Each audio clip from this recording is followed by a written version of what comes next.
Chapter 874. However, before Bailey Shangxie could make a move, little Fatty Ching, who was standing at the side, had a devious idea. He thought that even if he couldn't defeat the foreign Bailey Shangxie, he couldn't possibly lose to that country bumpkin. Coincidentally, he still had some pent-up anger to vent. He wanted to vent his anger before his mother came to pick him up.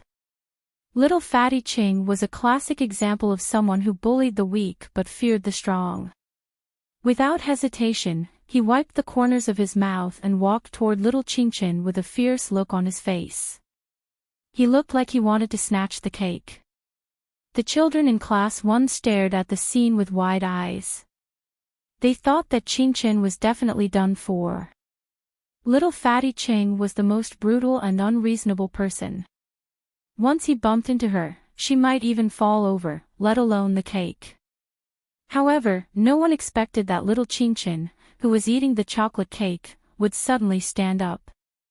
With a small fork in her hand, she gave a side kick. A loud bang was heard.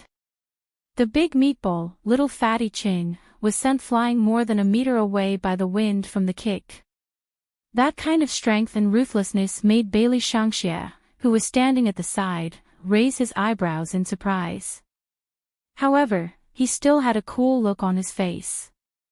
On the other hand, the surrounding children were all stunned. Qingchen, have you learned Taekwondo before? That kick was so cool. Is that how you kick?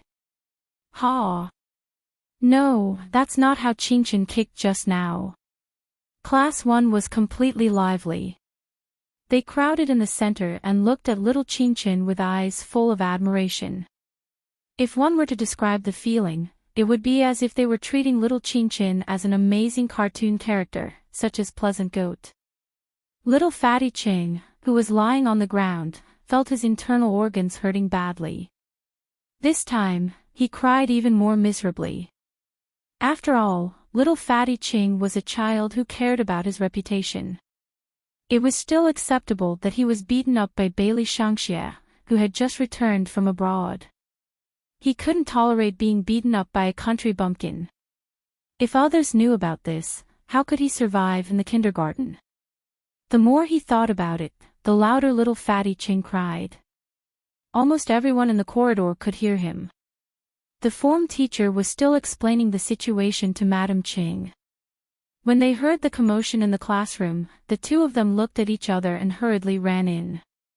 When Madam Ching saw little Fatty Ching sprawled on the ground, her face immediately turned green. Who the hell would do this? Ah! When had her son ever suffered like this? Rich Lady Ching was both angry and angry. She patted little Fatty Ching on the back and said to the homeroom teacher, Teacher Zhang, you have to give me an explanation. My son is here to study. He was not here to be bullied. I never expected you, a teacher with such little experience, to be able to teach my son well. I only wanted you to take good care of my son. But look at my son's face. If anything happens to my son, don't even think about being a teacher anymore. The homeroom teacher of Class 1 did not expect that little Fatty Ching would be beaten up again while she was out for a short while. To be honest, she was also having a headache. It was only the first day of school, and there were already 2 fights. Moreover, little Fatty did not look like someone who could be beaten up so easily. It was strange. Why was he always the one who got injured? Teacher Zhang's expression did not look too good after being angered. She turned around and scolded the children of Class 1, who did it. She originally thought that it was Bailey Shangxie who beat him up and was about to walk up to him to grab him. Unexpectedly, little Qingchen, who was sitting beside the small wooden table, stood up with his chocolate cake in his hand. He looked at their homeroom teacher with his round eyes. He was still wearing his little white shirt and looked adorably silly. Teacher, I did it. Teacher Zhang paused. You? Yes. Little Qingchen nodded. Beside her, upper-class Lady Qing shouted, Teacher Zhang, since the culprit has been found, I hope that you can quickly solve this matter for me. Of course, she recognized little Chinchin's face. He was Hellion Vivian's son. Teacher Zhang pressed her head and said to the upper-class lady, Madam Ching, please calm down first. I have to ask the child the reason for the fight. What reason would a poor child have to fight? It must be because he was jealous of my son.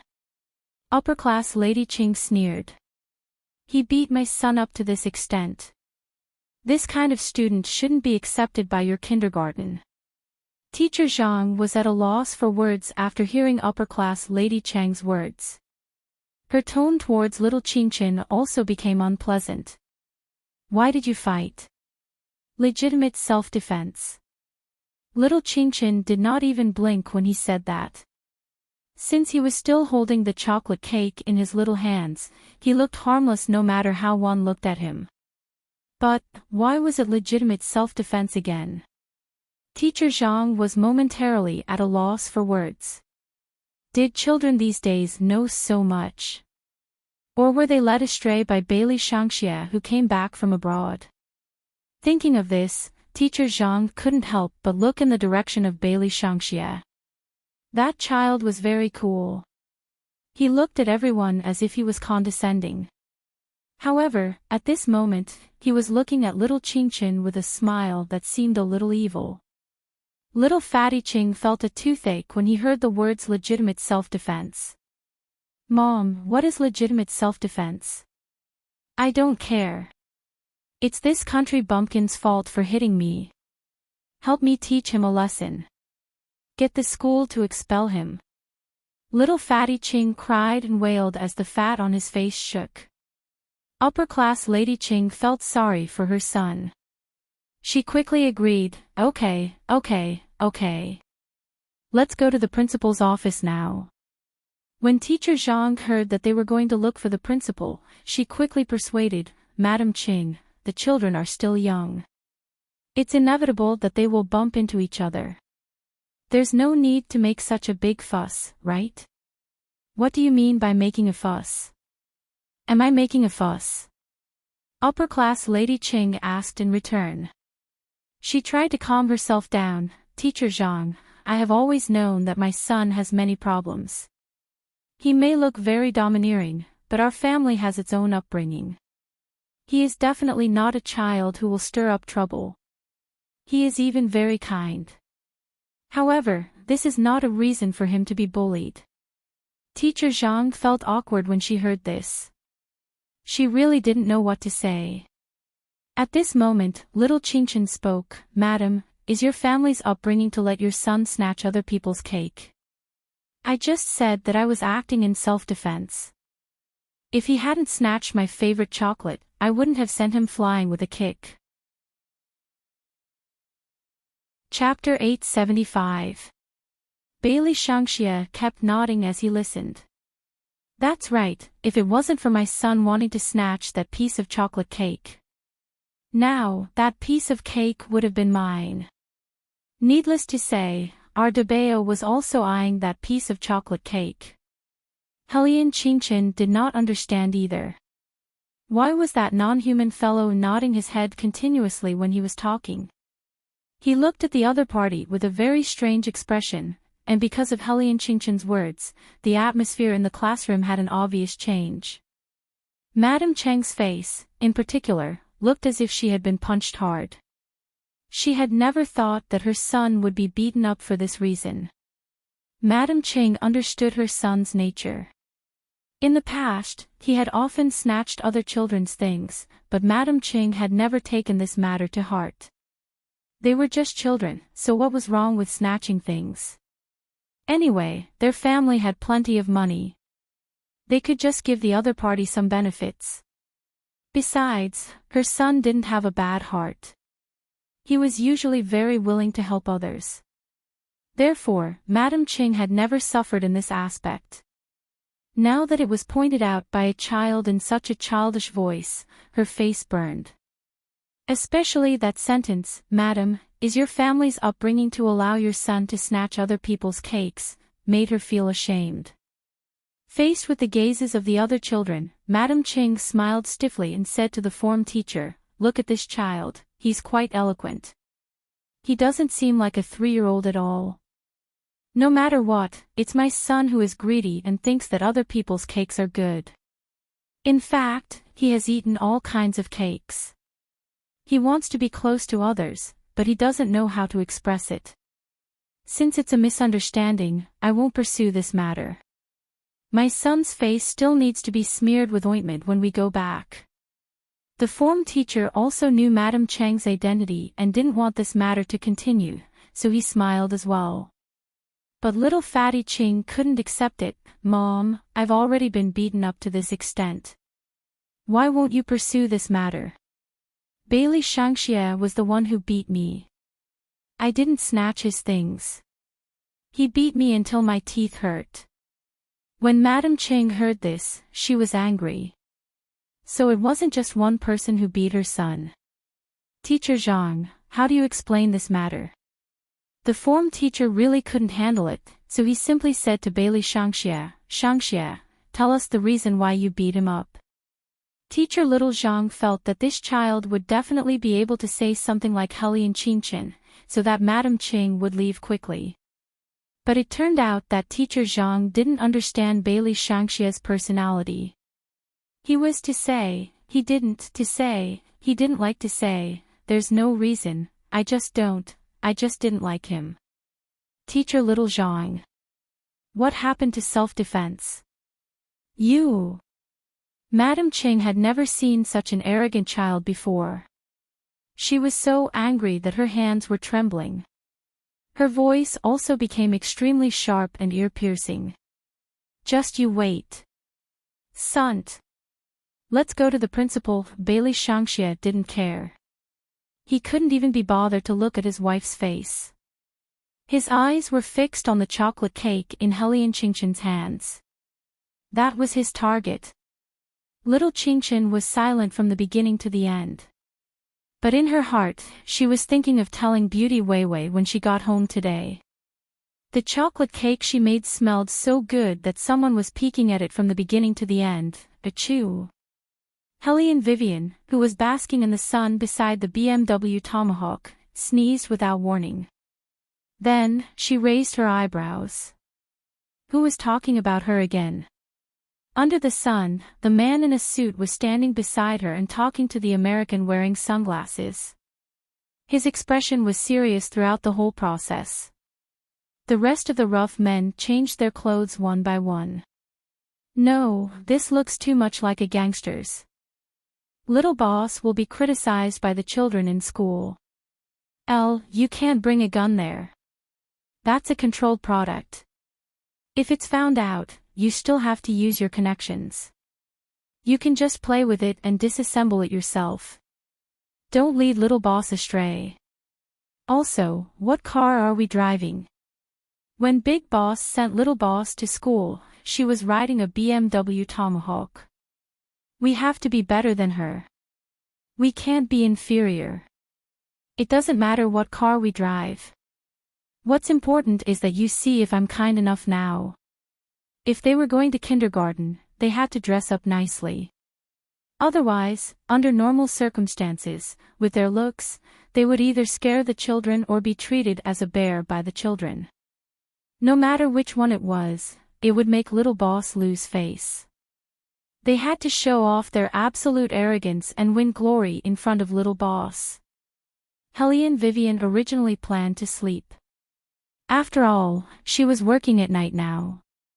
During the day, she was too lazy to lift her hands. However, when she saw the group of brothers chattering non-stop, she felt that it was quite interesting. The man in a suit who was in charge of the discussion finally finished. He finished the last sip of his coffee and pushed a small leather box in his hand over. In the box, there were stacks of US dollars. The American took the box and left the car dealership after saying that it was a pleasure to work with them. The man in a suit turned his head and said to Helian Vivian, "Big boss, we just received news that a powerful force is looking for us. They should have arrived in the capital by now. However, our network of connections is not bad. They won't be able to find us in a short time. I have ears. I heard it. Helene Vivian casually threw the helmet in her left hand away. The corner of her mouth curled into an evil smile. Contact Tang's sect. First, investigate the other party's background. The man in a suit had the same idea. There was nothing in the world that Tang's sect couldn't find out. Who asked them to have the world's most powerful hacker, young Master Tang? Oh right, Qingshan said that today is his first day of school. He wants to learn to live independently. So, after school, he will come back by himself. He asked us not to pick him up. Helene Vivian said as she lazily yawned. The few rough men who were still dressing up suddenly stopped what they were doing. They turned their heads in unison with a look of despair on their faces. Their beautiful dream of picking up little boss from school was shattered just like that. Oh no. It couldn't be any crueler. Boring. Why did I start dressing up in the morning? Jean, you're not the worst. The worst is that bare old A. He kept practicing how to smile in front of the mirror so that he wouldn't look like a bad guy. It's quite tough for him. The 198-meter-tall rough man, old A. It was really noisy. Suddenly, a gentle voice sounded in the air. I want to ask if we can catch ghosts here. Chapter 876. The burly men paused for a moment and couldn't help but look behind them. Their eyes were filled with vigilance. Helene Vivian was very direct. Her lips curled into a smile. Miss, this is a car dealership, not a ghost-catching shop. Did you come to the wrong place? The ghost-catching shop is on the street next door. According to the rules of the underworld, she usually took on business at night. Absolutely no one would come to her during the day.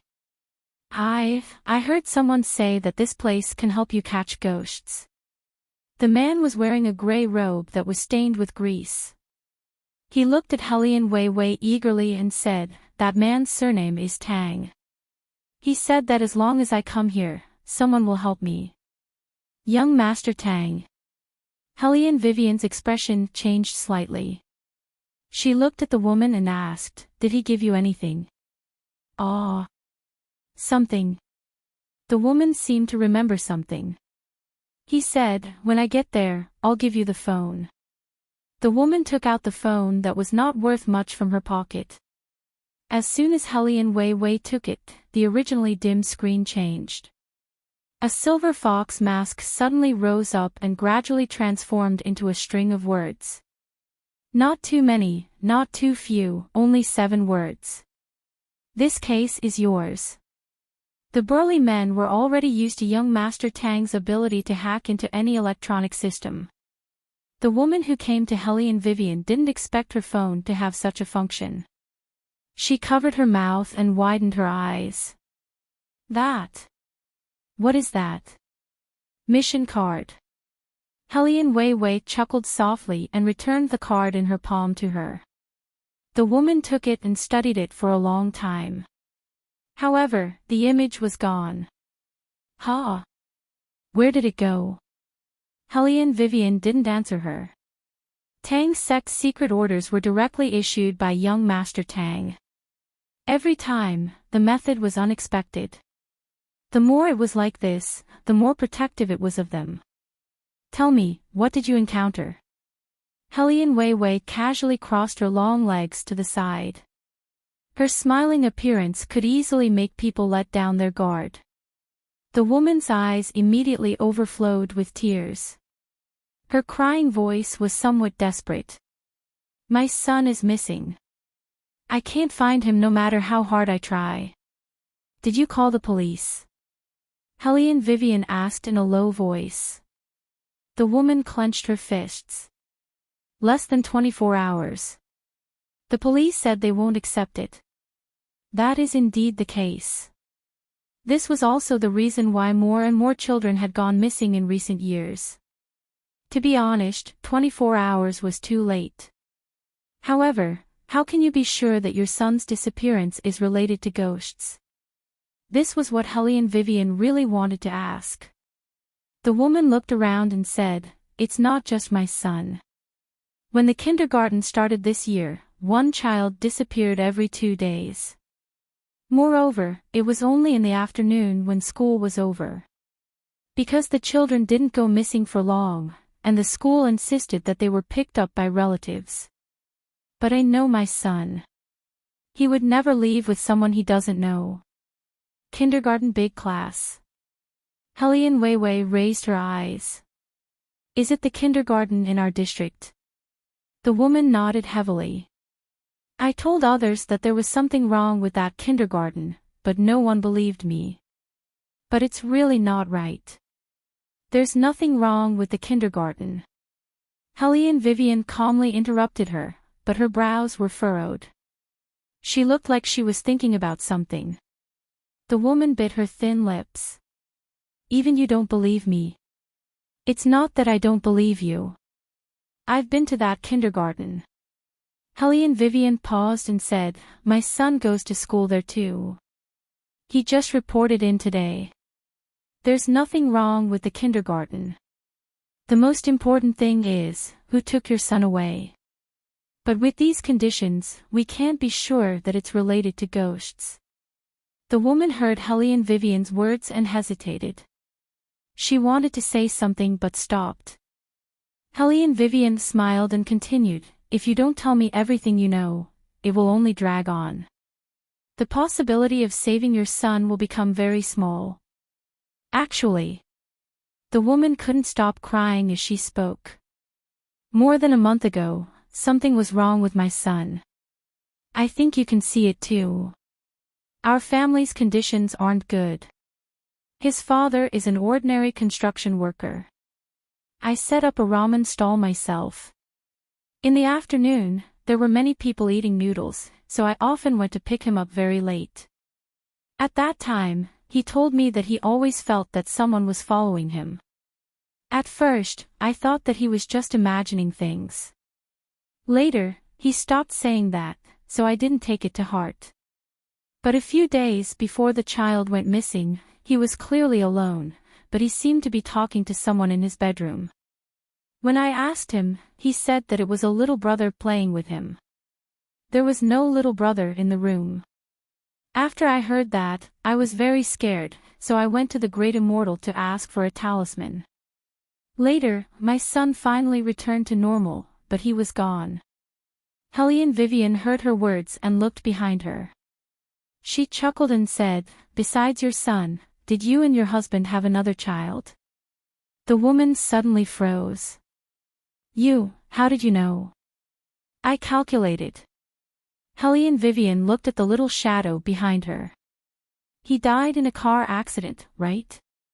When the woman heard this, she almost burst into tears. She could only nod.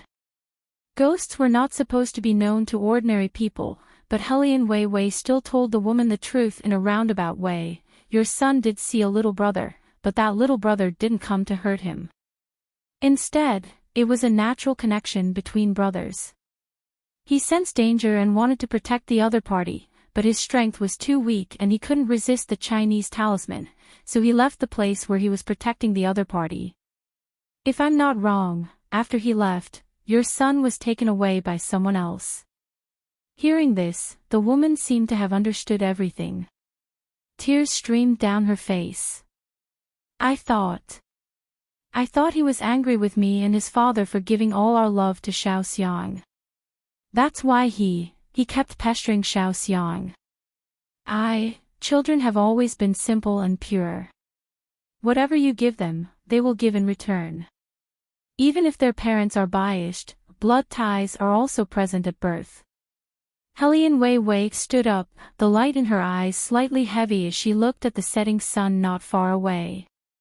After that, she turned her head and faced the group of rough men and smiled evilly. "Someone is causing trouble in our territory, aren't they looking down on me too much?" Jean, who had a cigarette in his mouth, did not speak. He silently pulled the leather jacket over. Old A, who looked like a big bear, grinned, raised the steel pipe in his hand, and said, "Get him." Chapter 877. It's a must, but first we have to go to the ghost city to take a look. Since it's a task handed over by young Master Tang, it shouldn't be that simple. As Hellion Vivian spoke, she straddled her BMW tomahawk. Her slender fingers pressed down on the helmet, and her eyes looked at the woman. "Your son went missing at the school gate, right?" The woman wiped her tears and said, "That's what the school teacher said." "I see. You go back first. I'll let you know when there's news." After Hellion Vivian asked clearly, she exerted force in her hand, and the tomahawk rushed out of the street, heading in the direction of the ghost city. The so-called ghost city first appeared in the old Beijing city. It was a kind of antique market that opened in the middle of the night to the wee hours of the morning. It usually bought and sold some items that couldn't see the light of day. For example, the possessions of fallen princes, the treasures stolen from the palace by great eunuchs, or the funerary objects obtained from the hands of grave robbers. The sellers set up stalls in the wilderness. If the buyer and the seller were interested, they would make a price in their sleeves without saying a word. The whole market was silent and dark, so it was called the Ghost City. Later, the new China was established, and after experiencing a cultural catastrophe, more and more antiques were scattered among the people. This kind of ghost city naturally began to become popular. For example, Beijing's Panjiayuan and Tianjin's Target Street were examples. However, the current ghost city's opening time was no longer in the middle of the night, but in the early hours of Saturday. When the sky just turned bright, people would come out to set up stalls. Gradually, the antique market was formed. Very few young people knew that there was such a place in the imperial capital. Only the old Beijing people would understand. But Hellion Vivian was the only one who rode a tomahawk to the antique market in the morning. Other people always had the appearance of a master, either holding a fan in their hand, or playing with a walnut. It was now afternoon, approaching dusk, and it was Monday. There were only a few people in Panjiayuan, otherwise, they would have to stare at Hellion Vivian. Since they came to the ghost city, they naturally had to go through the ghost city's route.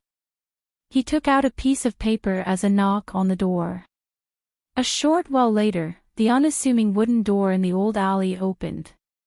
A young man walked out from inside, holding a tortoise in his hand. After seeing Hellion Weiwei, he raised his eyebrows. "You are. If the king of hell wants someone dead at midnight, he won't let them live until midnight." Hellion Vivian walked in with her long legs and said, "I'm here to check something." When the young man heard the slogan, he saw her holding a piece of paper in her hand and holding the turtle to pick it up. Every trade had its own rules. Only when the tortoise recognized the underworld money could the business be considered accepted. On the other hand, the young man hadn't heard this slogan for a long time. He thought that his master was bluffing him, so he couldn't help but look at Hellion Vivian a few more times. Hellion Vivian smiled the whole time. As soon as she entered the room, she hit the back of the head of the man sitting in the middle of the alley, who was pretending to be a master. "Monkey, that's enough. Don't pretend anymore. Take off your sunglasses. You really think you're blind?" When Monkey heard this voice, he immediately cried out, "Boss, my mother. Why are you here?" "Of course, I'm here to check something." Hellion Vivian took his sunglasses and looked at them. "It's a famous brand." "You're doing well." Monkey chuckled. "Isn't it because people nowadays believe in blind people touching bones?" "I'm just pretending." The young man seemed to have never seen his master like this. He was completely dumbfounded and stared blankly. Monkey reminded him, "Hey, what are you doing? Go and get a drink. Open your master's bottle of Lafitte. Boss loves to drink red wine the most." Alright, I'm not drinking today. Hellion Vivian put down his sunglasses. Chinchin is going to school, you know that right? Monkey's face was solemn. I have to know about little boss. Boss, let me tell you, All Day and the rest can stop being so insidious. I said that I was going to send little boss to school, but they refused. They even said that if I were to go, the children in school would definitely think that little boss is a cheat. How do I look like a cheat? You don't look like one, you are clearly one, Hellion Vivian said with a smile. Monkey was instantly speechless. After a while, he said, even if I'm a cheat, I'm a high-level cheat. Humph. I remember you saying that you are very familiar with the principal of Chinchin's kindergarten. Hellion Vivian's thin lips curled up. When Monkey heard this, his eyes lit up. Boss. Could it be that little boss had encountered some difficulties in school? I'll get someone to settle it now. In 2 words, deal with him. Hellion Vivian. Her group of brothers really, even the way they speak is the same. Seeing that Hellion Vivian didn't object, Monkey still muttered, what did I say? I said that it's best if I send little boss to school. When their principal sees me, it's as if he's worshipping Guanyin Bodhisattva. Little boss won't be at a disadvantage there, right? Not letting you go is Chinchin's idea. Hellion Vivian raised an eyebrow. If you insist on doing it, I won't stop you. Monkey was completely silent this time. Little boss's idea, then forget it, I'll just stay here obediently. He couldn't let little boss hate him. He had to show more face in front of little boss and win his favor. Good boy. Hellion Vivian held back her laughter and patted the other party's head. Since you're familiar, then it's easy. Their kindergarten hasn't been very peaceful recently. Help me hack into their system. I want to see the surveillance camera at the school gate. Not very peaceful. Monkey frowned and pulled open the bookshelf at the side. Behind the bookshelf were 4 computers, the brand of which was the most high-end, Alien. These 4 computers all used virtual IPs. Not only that, there were also several routers in the room, all for the sake of getting rid of tracking. Of course, the better the hacker, the faster the speed. There was no need for too much concealment, because when he hacked in, he would sweep away all the traces he left behind, such as young Master Tang. Monkey was also from the Tang sect. He was in charge of this area.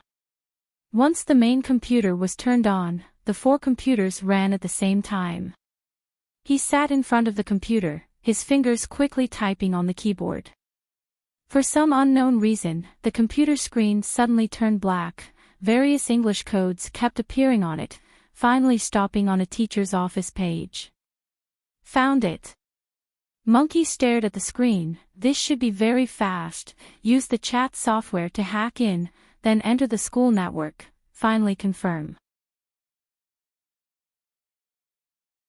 Chapter 878.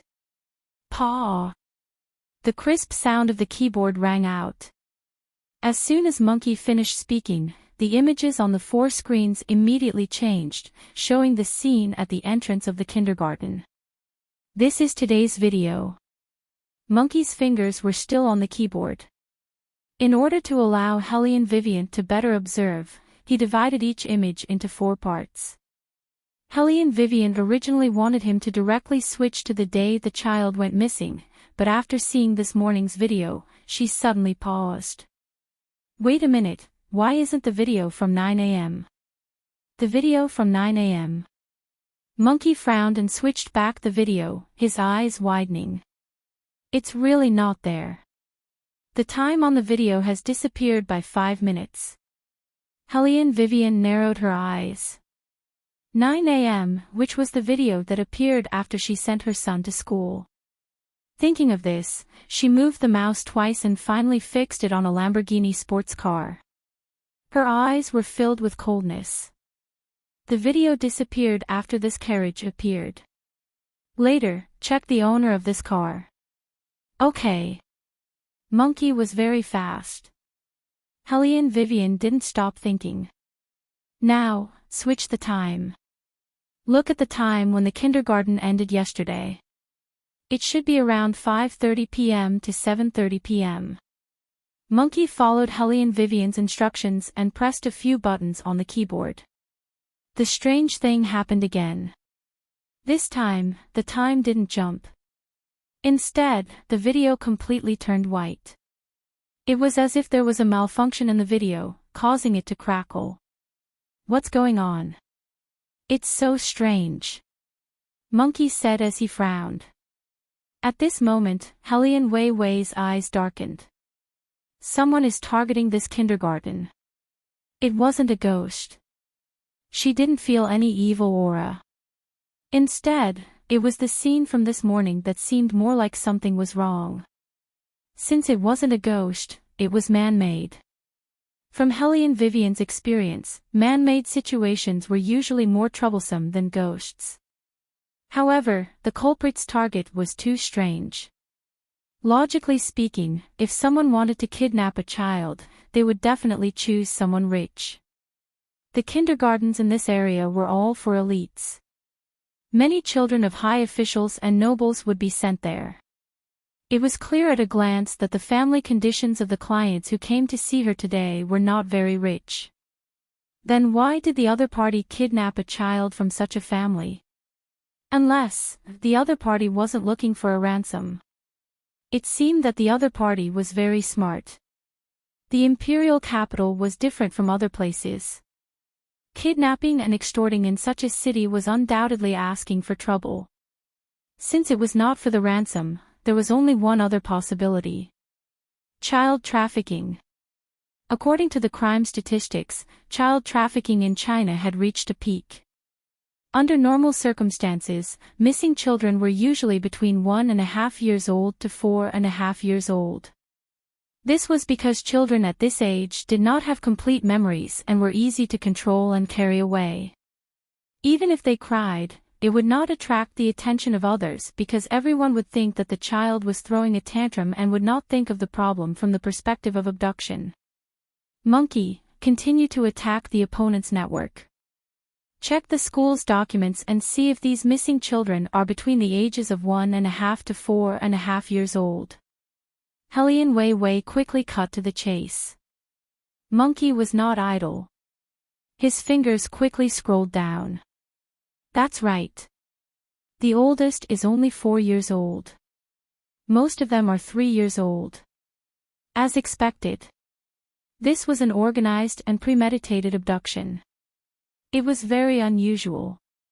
Helene Vivian was so sure because of the other party's speed of abduction and the use of high-tech hacking to erase evidence of the crime.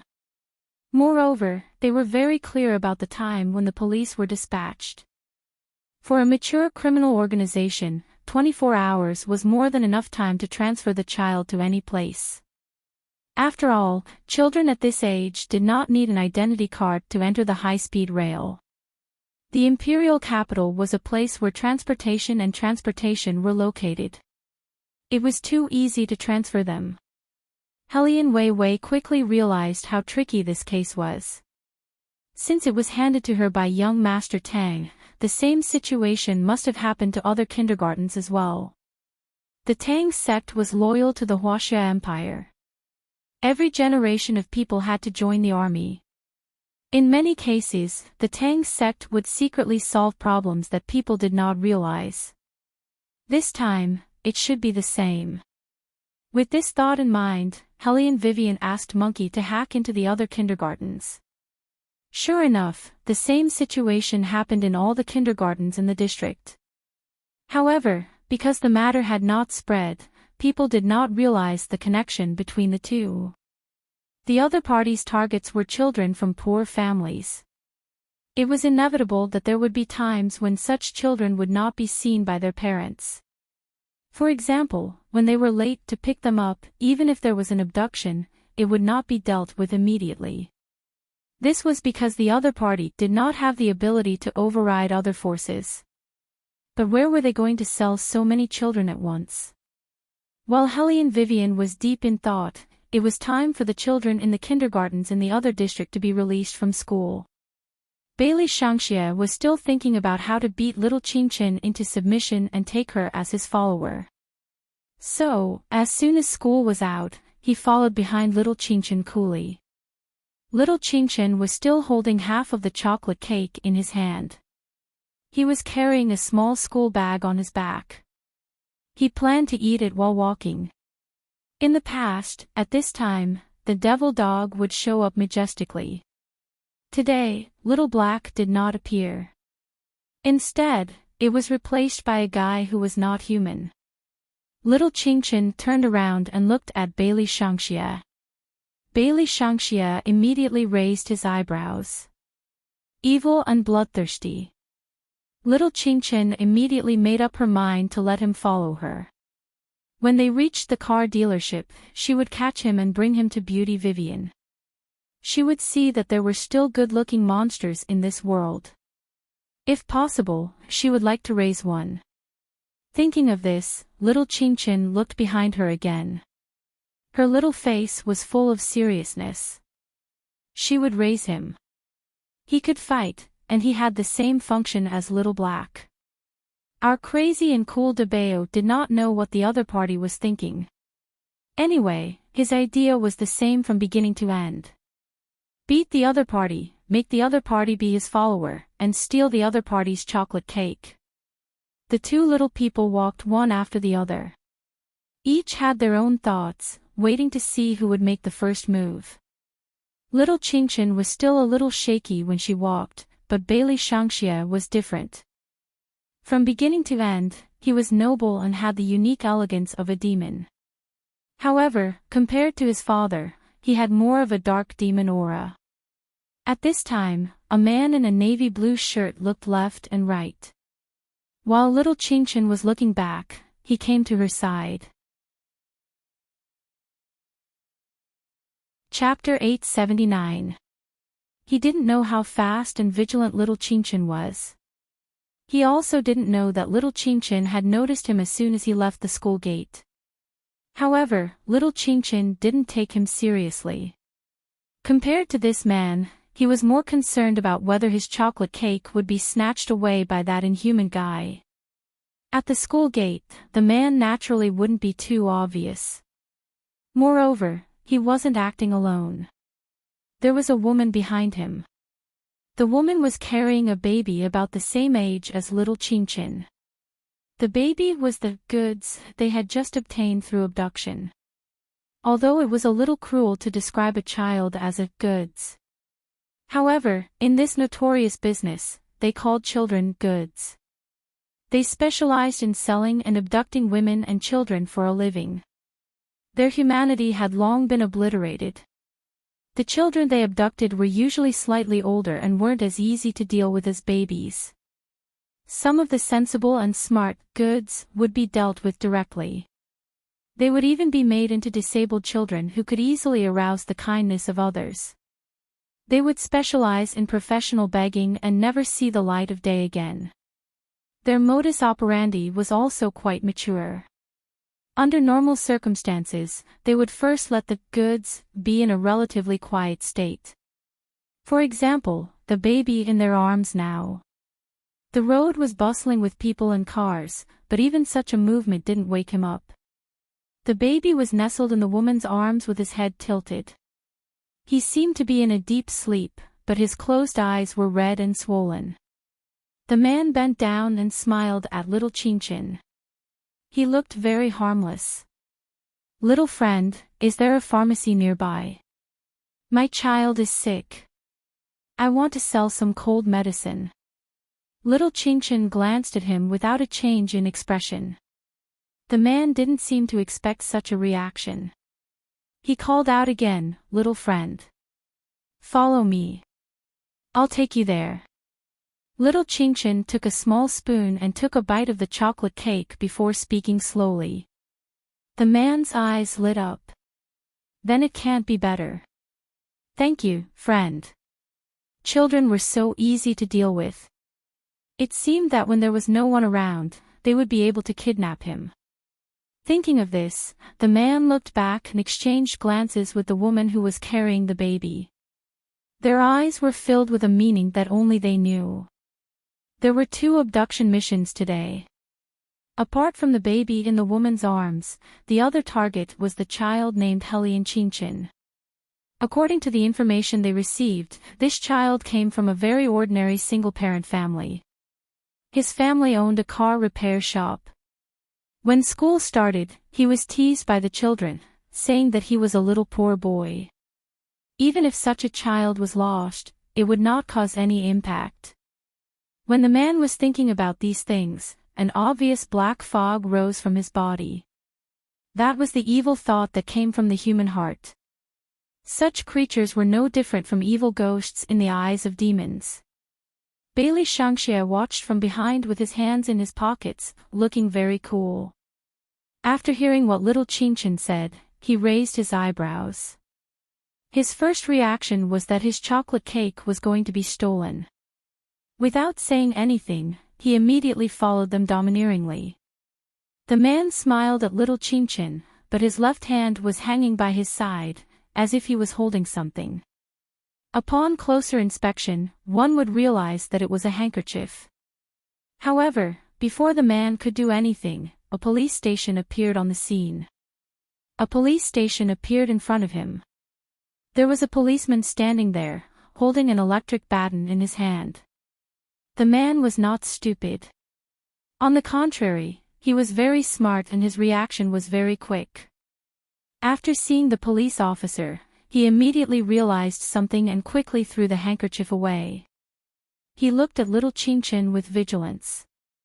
This child was doing it on purpose. He had abducted so many children, but he had never encountered such a child who actually wanted to bite him back. At this moment, little Qingshan had already walked to the police officer's side. Her round eyes were like black gems as she pointed at the man. "There's something wrong with him." The police officer frowned and looked up at the man. The man was a bold and meticulous veteran. He was very calm and did not panic in the face of an unexpected situation. Instead, he anxiously asked the police officer, "Hello, my child has caught a cold. Where's the emergency pharmacy?" The police officer saw that he did not seem to be pretending. He then glanced at the listless child and the equally anxious woman. He did not take little Qingshan's words seriously and pointed to his left. The man immediately said, "Thank you." His grateful appearance dispelled the police officer's doubts. Little Qingshan narrowed her eyes and said in a heavy voice, "I said, there's something wrong with that man. Little kid, uncle is very busy. Did you get lost? The school is over there. Be good and wait for your parents to come." The police officer's attitude was very good and he was very concerned about little Qingshan. However, it was impossible for him to trust the judgment of a 3-year-old child. Moreover, a car happened to stop at this moment. The person sitting inside was Mrs. Qing, and he was familiar with the license plate number. He had to greet her, so he ignored little Qingshan. Seeing this, little Qingshan did not say anything. Instead, she carried her little cake and walked in the direction the man had left. As for Bailey Shangxie, of course, he followed the chocolate cake wherever it went. Seeing that there were fewer and fewer people, little Qingshan also stopped moving. At this moment, 2 groups of fake couples appeared behind him. The 4 people looked at him together, and one of them was the man who had asked for directions just now. He reached out and knocked away the chocolate cake in little Qingshan's hand. Then, he held a handkerchief in his hand and covered little Qingshan's mouth. Little Qingshan could avoid the follow-up actions. But now, he was completely furious. How dare they knock away the chocolate cake that Beauty Wei Wei made for him? He must make this group of people pay the price. Bailey Shangxie was also covered. He was taken away because he had the same idea as little Qingshan. However, demons were usually more violent under normal circumstances. He had been looking at half a piece of chocolate for an hour and was about to snatch it, but it was knocked away just like that. He had destroyed their nest, so he, Bailey Shangxie, would write the 4 words in reverse. When the woman saw Bailey Shangxie, she frowned heavily. This child is not in the mission. Looking at his clothes, he should be quite well-to-do. Why did you kidnap him? We can't help it. These 2 brats are very evil. They followed us all the way and even led us to the police. You guys watch carefully. Don't let these 2 brats cause any trouble for us. Chapter 880. As the man spoke, he stuffed Bailey Shangxie and Hellion Qinchin into the van. Then, he followed them into the van, rolled down the window, locked the door, and drove towards the train station. Along the way, the roads were all bright. The more it was like this, the less likely it was to arouse suspicion. There were thousands of cars running on the roads in the capital every day. As long as it was not a special occasion, they would not open the car door for inspection. Moreover, the van looked very ordinary on the surface, which was very suitable for an outsider entering the capital. The advantage of such a van was that nothing could be seen from the outside, but it was very clear from the inside. Someone else was driving. As he turned the wheel of the car, he handed over more than a dozen train tickets to the 2 groups of fake couples. He spoke with an accent, "Get ready. As usual, all of you will sit together." As he spoke, he glanced into the rearview mirror and immediately frowned. He slammed on the brakes and said, "Why is there another child? I won't be at ease if I don't catch him. This child saw our action. If the police ask later, it's very likely that he will become a source of trouble. Anyway, it doesn't matter if we catch 1 or 2.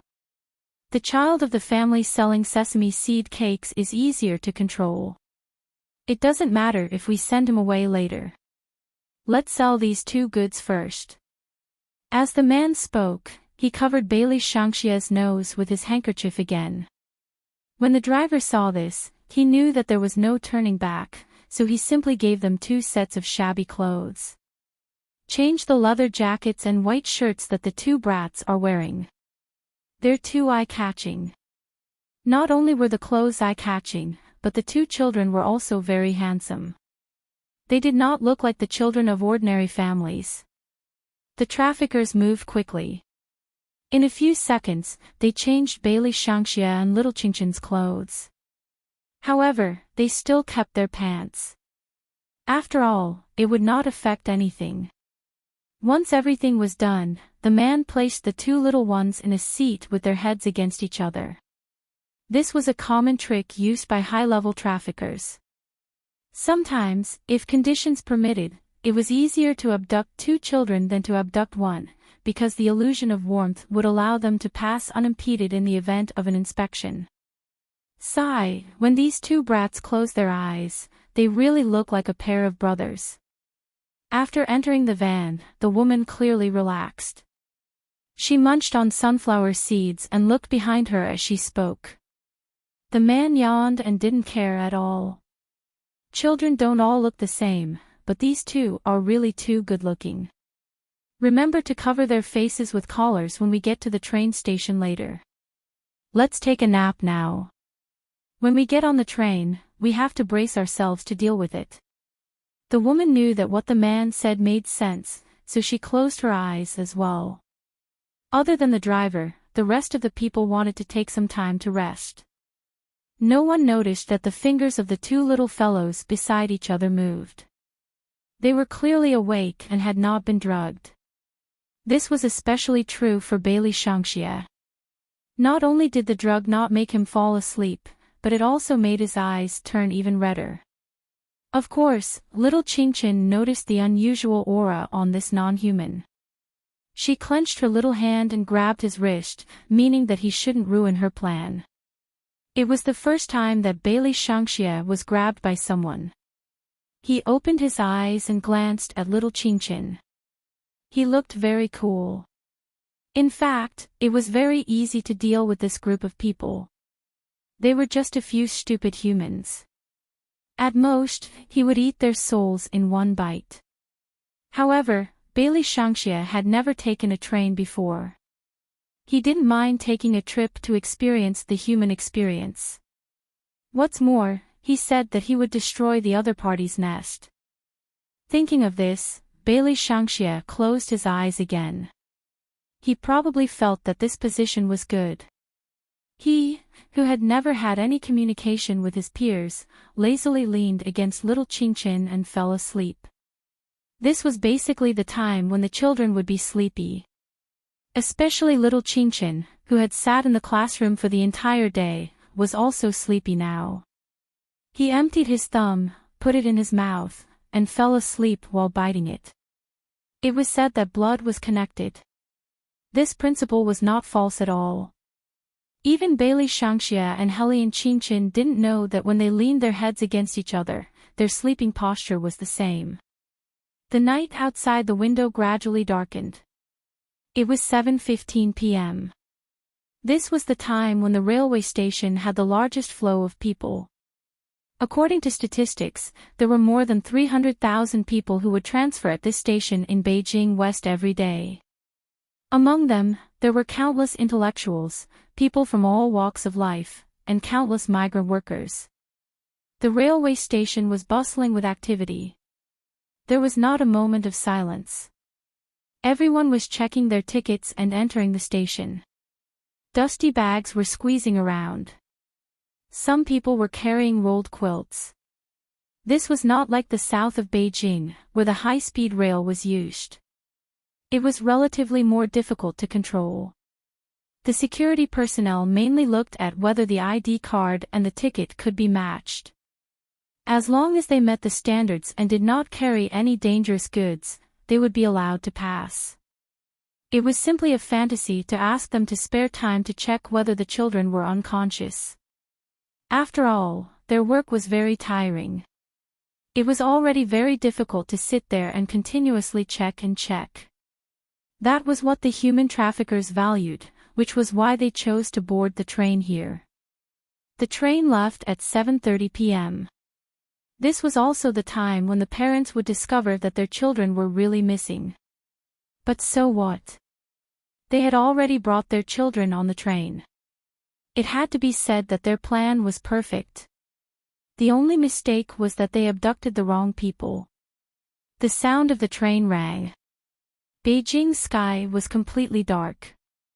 Outside the car dealership not far from Panjiayuan, 5 rough men stood in a row. It's already 7:30 p.m. Why isn't Little Boss back yet? The New Orleans chicken wings I roasted for Little Boss are cold. Could it be that Little Boss is lost? How is that possible? Have you forgotten? Little Boss always has a photographic memory. Only an idiot like you would get lost. Don't be noisy. S is driving to school.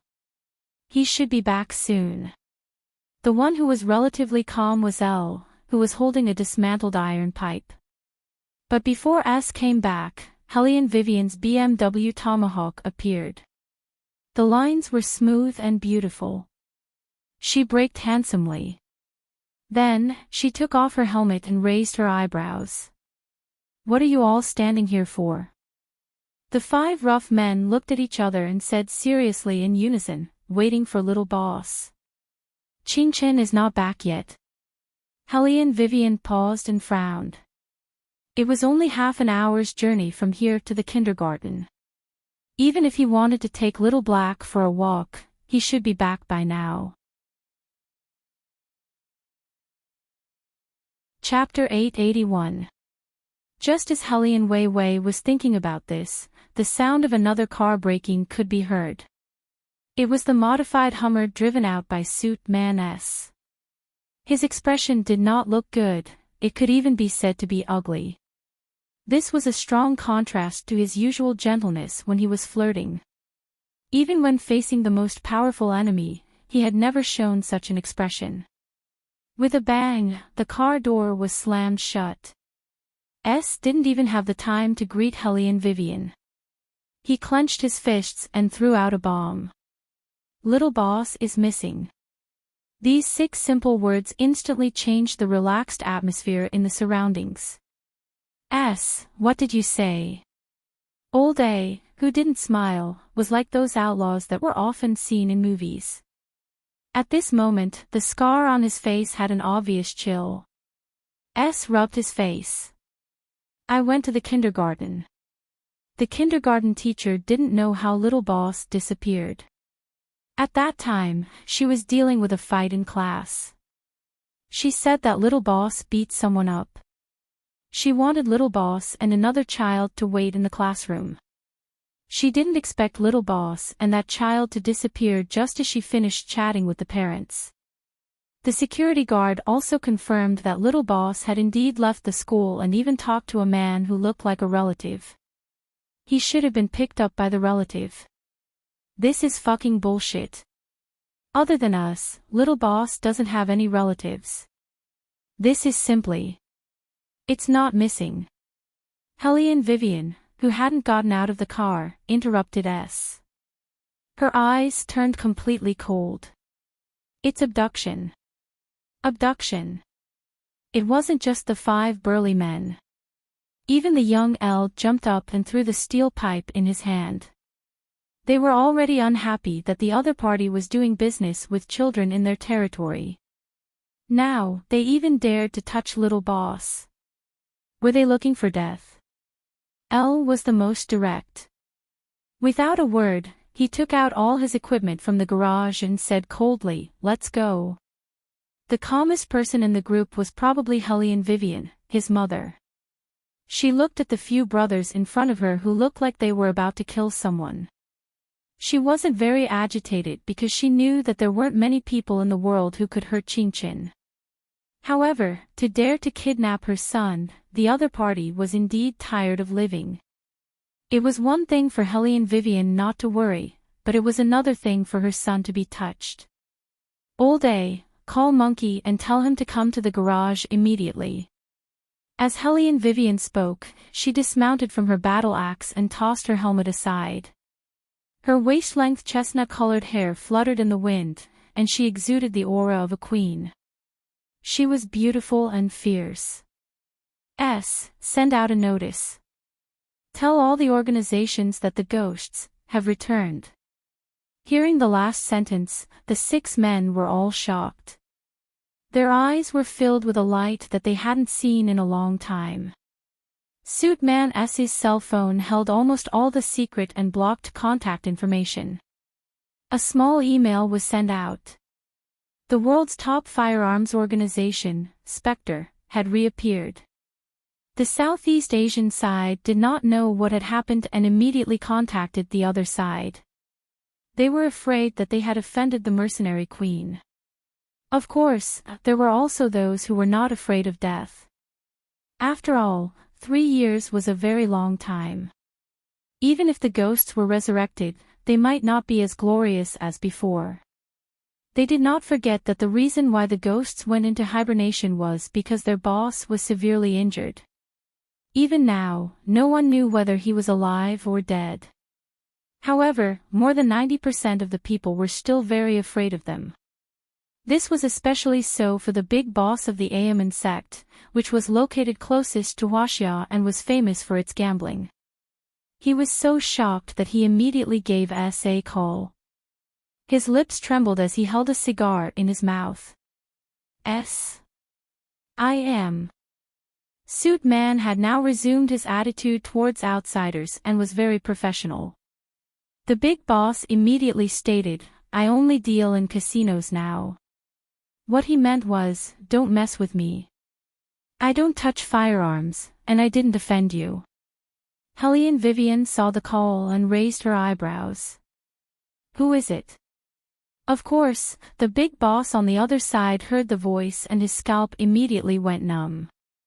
He did not forget the scene when the other party almost took his life back then. Suit Man smiled and said to Helene Vivian beside him, "It's Uncle Gua. Pass the phone to me."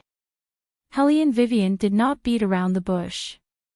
Hearing this, the big boss's skin tensed up and he quietly waited for the voice on the other side of the phone. "Uncle Gua." Helene Vivian curved her thin lips and her eyes were shining. "Do you want to do a business deal?" The big boss paused, as if he did not expect Helly and Vivian to say this. Business? What kind of business? I'm currently investigating a child trafficking case. It should be an international case, exported from the mainland to the outside world. As for where the child is sold to, I'm not sure yet. You can tell all the organizations now that I want to completely eliminate this trafficking gang. Those who are willing to cooperate with me will naturally be rewarded. Helly and Vivian had always been like this. Using all the resources available was her style. Different from the ancient times, this was the modern era, her territory. The group of human traffickers would never have thought that they would become the wanted targets of all the organizations just because of a child. If it was to avoid the people of the legal world, they had the experience and the means. It could even be said that it was easy. However, if the enemy was also a criminal organization, they would definitely face unexpected consequences. After hanging up the phone, the information network was fully activated. Monkey carried his laptop and quickly rushed to the car dealership. Helly and Vivian analyzed in her mind. After a skilled human trafficker abducts a child, they will quickly take the train and leave the original city. For such a large-scale unplanned human trafficker, they will definitely prepare the tickets in advance. There will be people in charge of receiving the child and people in charge of the abduction. They will not go to the south of Beijing. The security in the south of Beijing is too tight, and there are too few cars in the north of Beijing. Monkey, check the ordinary trains that leave between 6:30 p.m. and 8 p.m. in the west of Beijing. Yes. The speed of the invasion this time was relatively slower. After all, this was not the school network, but the train system. However, this was not a problem for Monkey. The laptop was connected to the big screen, and countless sports cars started faintly in the garage. They were waiting for the answer before setting off together. The image would be transmitted in the form of a video to the navigation system of every sports car. This meant that now, except for Helly and Vivian, everyone could see the results of the investigation. Monkey's eyes were fixed on the characters on the computer screen. His fingertips moved quickly, as if he was avoiding some kind of tracking. Boss, I got it. However, we only have 15 minutes. Once the 15 minutes are up, I have to erase the traces of the access. Chapter 882. 15 minutes is enough. Helly and Vivian supported herself with her left hand and straddled the sofa with her long legs. She looked at the computer and said into the Bluetooth headset in her left ear, "S.L., you guys are in charge of positioning. Gold, Old A, you guys are in charge of screening." Human traffickers like to send a man and a woman together and pretend to be husband and wife. Some of them even have special means to deal with it. Pay more attention to the couples who don't have a package but are dressed like a country bumpkin. Yes. The expressions on their faces couldn't be ignored as they entered work mode. Helly and Vivian's hand quickly scrolled down. It was difficult for the police to conduct strict checks on the suspects on the train. If they were able to get away with it, it would be difficult to catch the scum on the road. Now that the transportation was so convenient, wouldn't it be easy to change the route? Change. Helly and Vivian seemed to have caught on to something important. Her eyes flashed. Monkey, use another computer to check who changed trains more than 3 times in the past 2 days. Roger. The crisp sound of tapping on the keyboard echoed in the empty garage. In just 15 minutes, there were too many scenes to count. Even if certain conditions were eliminated, it would be like looking for a needle in a haystack to find someone. Most importantly, based on the traces of the kindergarten's camera being erased, there should be a veteran among the suspects who would notice the surveillance. Helly and Vivian frowned and held the laser pointer to freeze the images one by one on the screen. In the end, she found 19 couples that met the criteria. Boss, time is almost up. Monkey was constantly paying attention to the attacks on the screen and was ready to retreat as soon as the time was up. Helly and Vivian circled the last image with the laser pointer and said resolutely, "Retreat." Another series of typing sounds rang out. Regardless of whether it was Monkey or the others, all of them quickly erased all traces, not leaving anything that could be traced. On this day, no one knew what had happened. The train system announced to the public that it was under maintenance and that the network was suspended. By the time they discovered the problem, the other party had already retreated. On the other hand, the netizens who bought tickets frowned. They felt that the train system had been hacked. This system generally had its own rules. It would only be repaired after 11 p.m. It was not even 8 p.m. yet, which was the time when people urgently booked tickets. Why would the system be repaired? Soon, a technical analysis post appeared on Jihu. The analysis post was anonymous, but one could not tell that the person was very knowledgeable about computers. According to his analysis, the train network system was definitely hacked by a high-level organization. According to him, no one was aware of it, and even the management of the train network system still didn't know why the other party had hacked into the system. He had also tried to track them down, but the IP addresses were from several different internet cafes. This was something that only the best of the best could do. After the technical analysis was posted, an announcement was made on the train network system. It said that the scalpers had tried to engage in illegal activities, but they had been found out and stopped. Once the announcement was made, the technical analysis post was also banned. Some people who didn't understand really believed it, but the smart hackers smelled the hidden message. Someone was definitely doing something. Monkey, how is it? Did any of the 19 couples change stations midway? Helly and Vivian asked this because human traffickers would not choose to travel on long-distance trains. This was because it was very likely that they would face sudden interrogations and even children would wake up. Generally speaking, the more skilled a human trafficker was, the more likely they were to change stations midway. This was to make it easier to control the goods. As long as the goods were under control, everything would be fine. There are 5 couples. Monkey pressed the space bar, and the identities and train numbers of those people were immediately displayed. Helly and Vivian looked at the pictures and the corners of her mouth curled up sinisterly.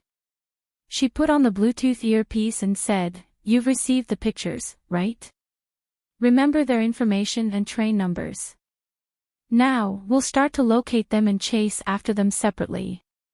As soon as she finished speaking, the garage of the shabby car shop opened completely. 6 limited edition sports cars rushed out almost at the same time. Each of them had beautiful performance curves. This made the beauties who came to repair the cars open their mouths wide. They watched the 6 sports cars set off together. Such a cool scene made them want to scream. Most importantly, they always came here to get their cars repaired, so they were very clear about the situation of this car repair shop. It was just a group of ordinary people, and there were even prisoners working there. Although the economic situation was not bad, they were not that rich. Furthermore, the exterior was old and shabby. How could there be so many luxury cars hidden? Helly and Vivian ignored the reaction outside and reached out to take her helmet. She looked back and asked, "Monkey, did you find the car I asked you to find?" "I found it, but..." Monkey paused and continued, "The owner of that car is very mysterious. I followed the clues and dug deeper, but one thing is clear. The Lamborghini went to send someone to school that day. I went to the kindergarten and asked. A teacher saw it and said that the child was also in the first class and was in the same class as Little Boss. There's one thing I didn't care about before, but I have to say it now. Boss, that child disappeared with Little Boss."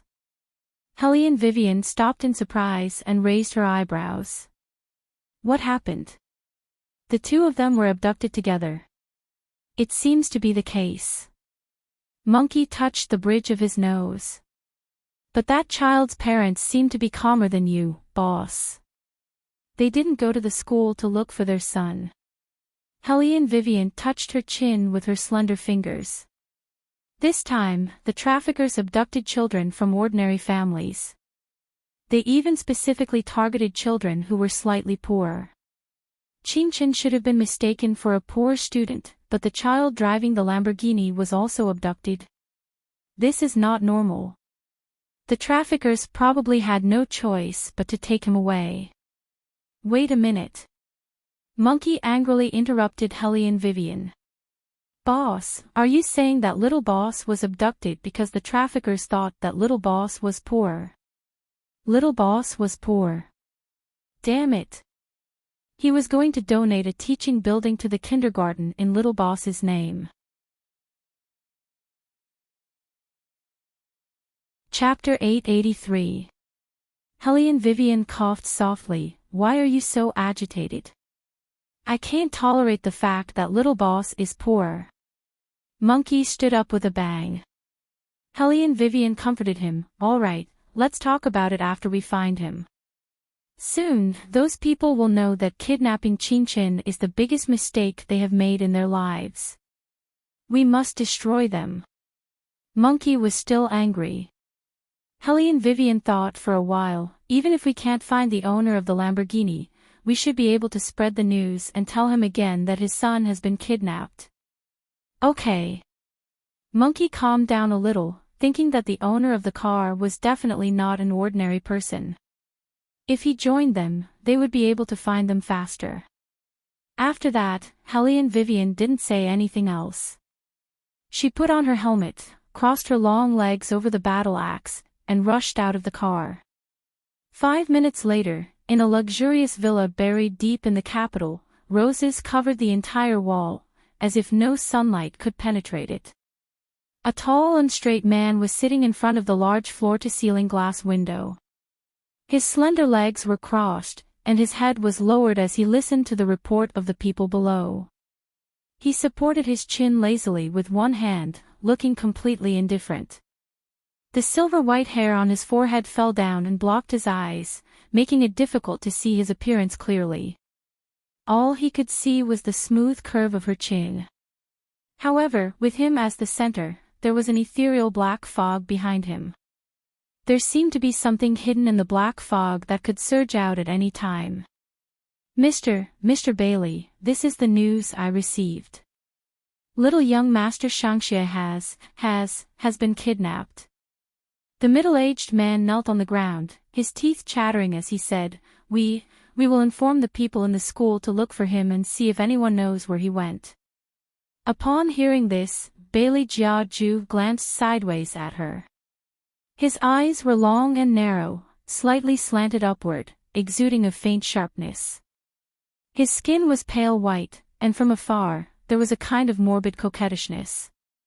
It made him look like a vampire aristocrat who lived in the 19th century, arrogant and indifferent. I will look for her myself. How is the matter that I asked you to investigate? The expression of the man who was swept by him changed. An unconcealable fear leaked out from his swaying pupils.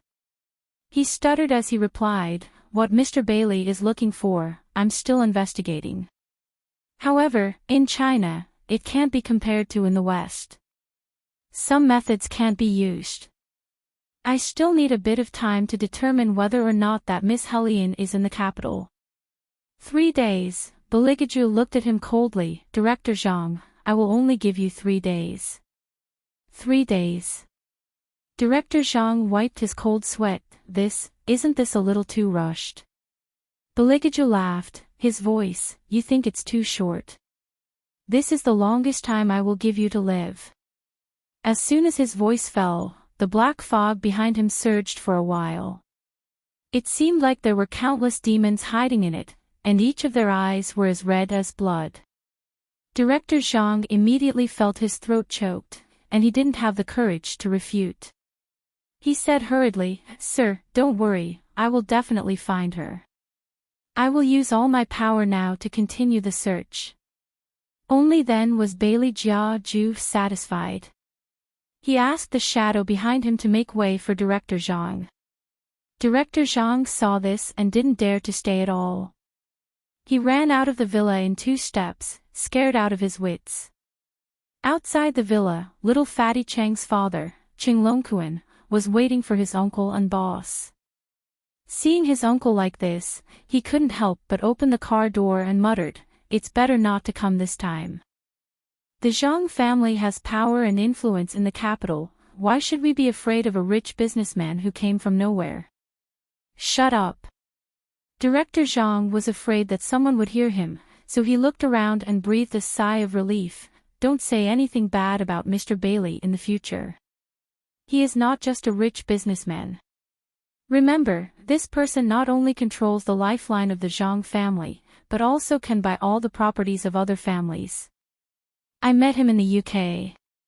If I'm not wrong, he should have the blood of the British royal family." Qing Longquan didn't believe it. "I've also seen Mr. Bailey. Although I didn't see him clearly from a distance, his hair is silver gray, but his facial features are Asian, aren't they? How can he have the blood of the British royal family? You don't understand at all. The older the royal family is, the more Asian blood will be mixed with it." Director Zhang pinched his tired eyebrows. "These are not important. What's important is your attitude. Don't be disrespectful to Mr. Bailey anymore. Otherwise, you will kill our whole family." Seeing that his uncle was so serious, Qing Longquan was a little afraid in his heart. He didn't speak again, turned the steering wheel, and left this seemingly unfathomable villa. Beligaju stood in front of the floor-to-ceiling window, shaking the goblet filled with red liquid with his fingertips, and looked away with a mocking expression. "Master." A cloud of black fog gushed out from the depths of the villa, and then slowly turned into a human shape. The aura of the little master seems to be covered by something. I can't find it no matter how I search. Beligaju was much more relieved about a certain little ghost. He looked up at the clock hanging on the wall. Soon, he will be hungry. What do you think will happen to the people who abducted him? The black shadow lowered his eyes. To be honest, he really didn't dare to think about that. The train set off from the west of Beijing and would reach the first stop in 10 minutes. This stop was a small city. The good thing was that it was located in Beijing, Tianjin, and Hebei, and the traffic was developed. In addition, the security checks in small cities were more lax. Therefore, the human traffickers had already discussed that they would get off at this stop and then act separately. There were always many people on ordinary trains. Sometimes, there would even be luggage piled up in the passage, and some people would play poker on the train. At this time, basically no one would be sleeping. The human traffickers still let the 2 little people sit in the same seat, the innermost seat. Behind them was a female university student. The female university student seemed to like children very much. In addition, Bailey Shangxia and Helian Qingchen's appearance was too eye-catching, and people couldn't help but look back when they saw them. However, there was one thing that made her feel very regretful. The 2 little people fell asleep as soon as they got on the train, and until now, they hadn't woken up. She wanted to tease them with delicious food, but she couldn't do it. At this time, the human traffickers were also hungry. Only one person was left to watch over them. The others went to the toilet and prepared to get off the train. Originally, everything was going smoothly, including when they got off the train and checked in.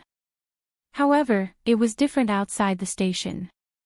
This difference was all because Bailey Shangxia had woken up. Chapter 884. Darkness was approaching, and the Devil's Carnival was about to begin. The human traffickers did not know how dangerous the child was with them. Now, they only wanted to find a small hotel that did not require identification, order takeout, have a good meal, rest, feed the 2 goods some medicine, and then split up. However, they did not expect that as soon as they entered the room, the woman who was holding Bailey Shangxia suddenly seemed to be possessed. Her face was covered with a black fog, and it seemed to be sinking into her body inch by inch. Ah! The soul-wrenching pain caused the woman to throw Bailey Shangxia out of her hand. She stared at the child without blinking, as if she wanted to say something, but it was too late. The black fog had invaded her eyes and completely sucked away all of her life force. There was no sign of her death. In the next second, she was lying on the ground. Bailey Shangxia was standing right in front of her. As he had just woken up, his short black hair was still standing up straight.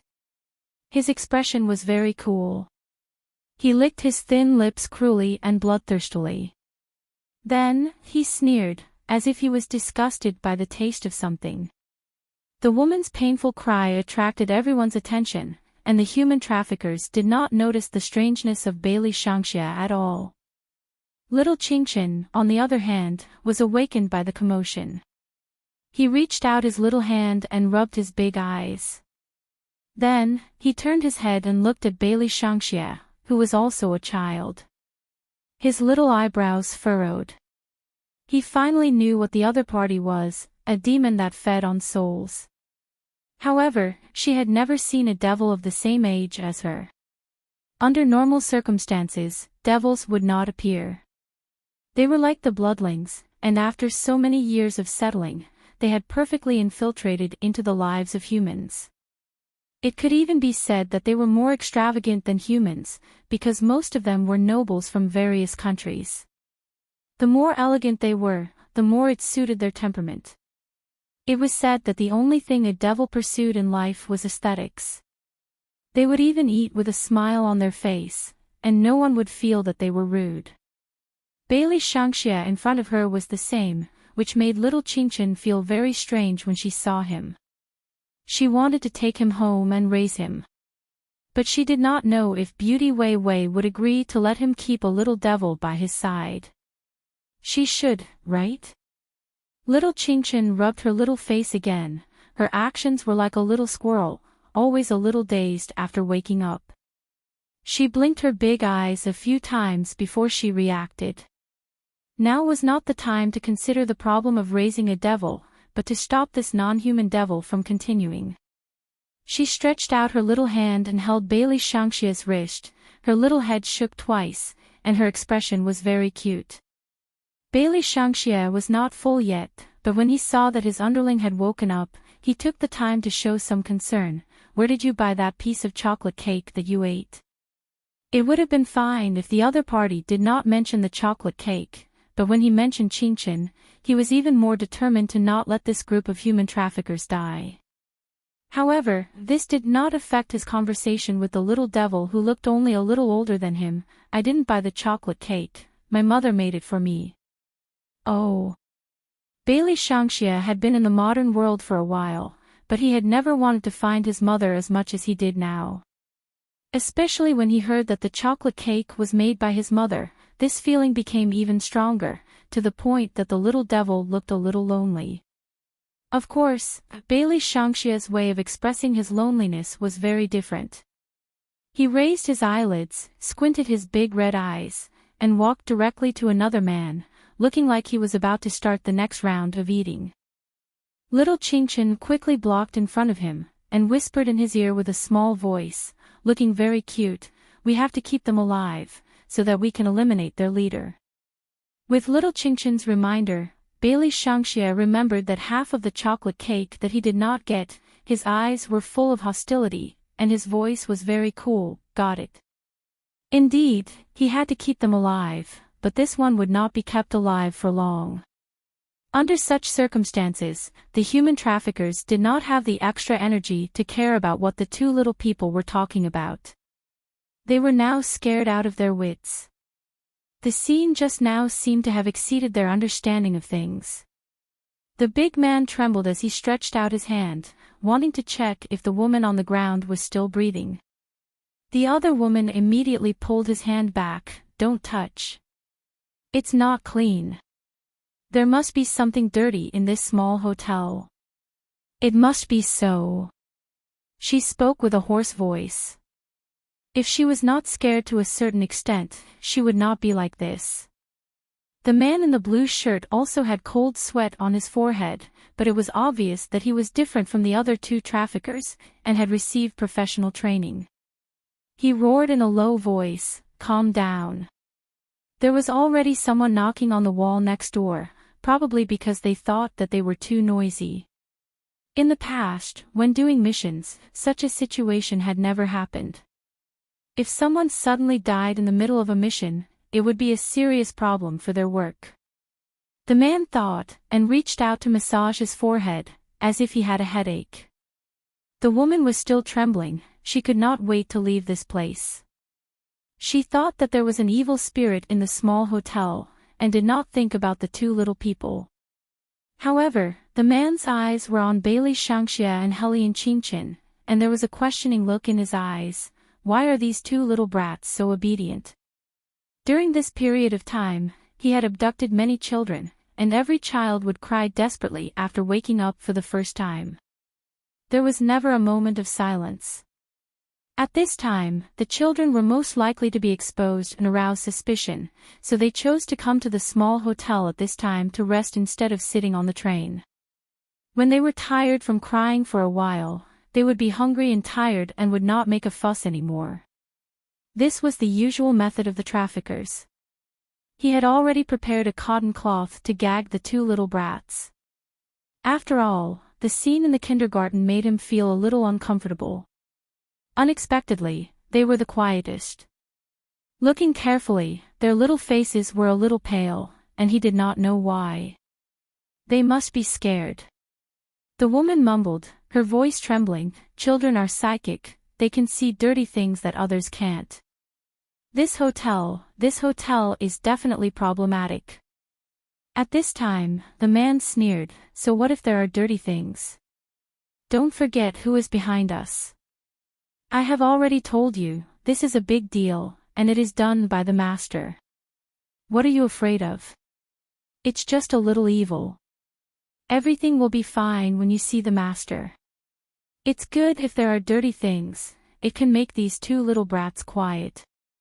The woman did not expect that her colleague would be so bold. She opened her mouth and wanted to say something. The man waved his hand and said, "Okay, you don't have to shout anymore. Drag the person on the ground to hide under the bed. Get ready, we will leave. There are still 4 hours before checkout. 4 hours later, someone will come and knock on the door. This small hotel will not find anything for the time being, we can't continue to stay here.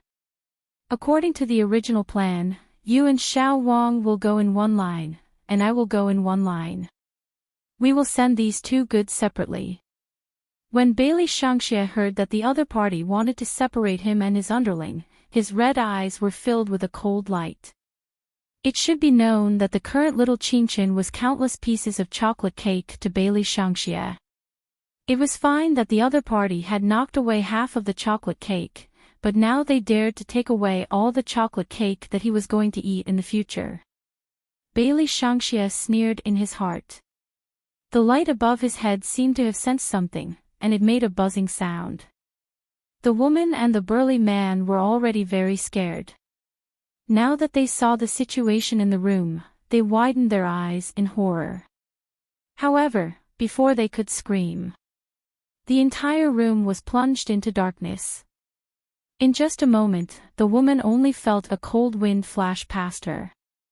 It was so dark in front of her that she could not even see her fingers. She fell to the ground at once, and her voice was filled with fear. "It's haunted, it's really haunted." "What do you mean by haunted?" It tripped.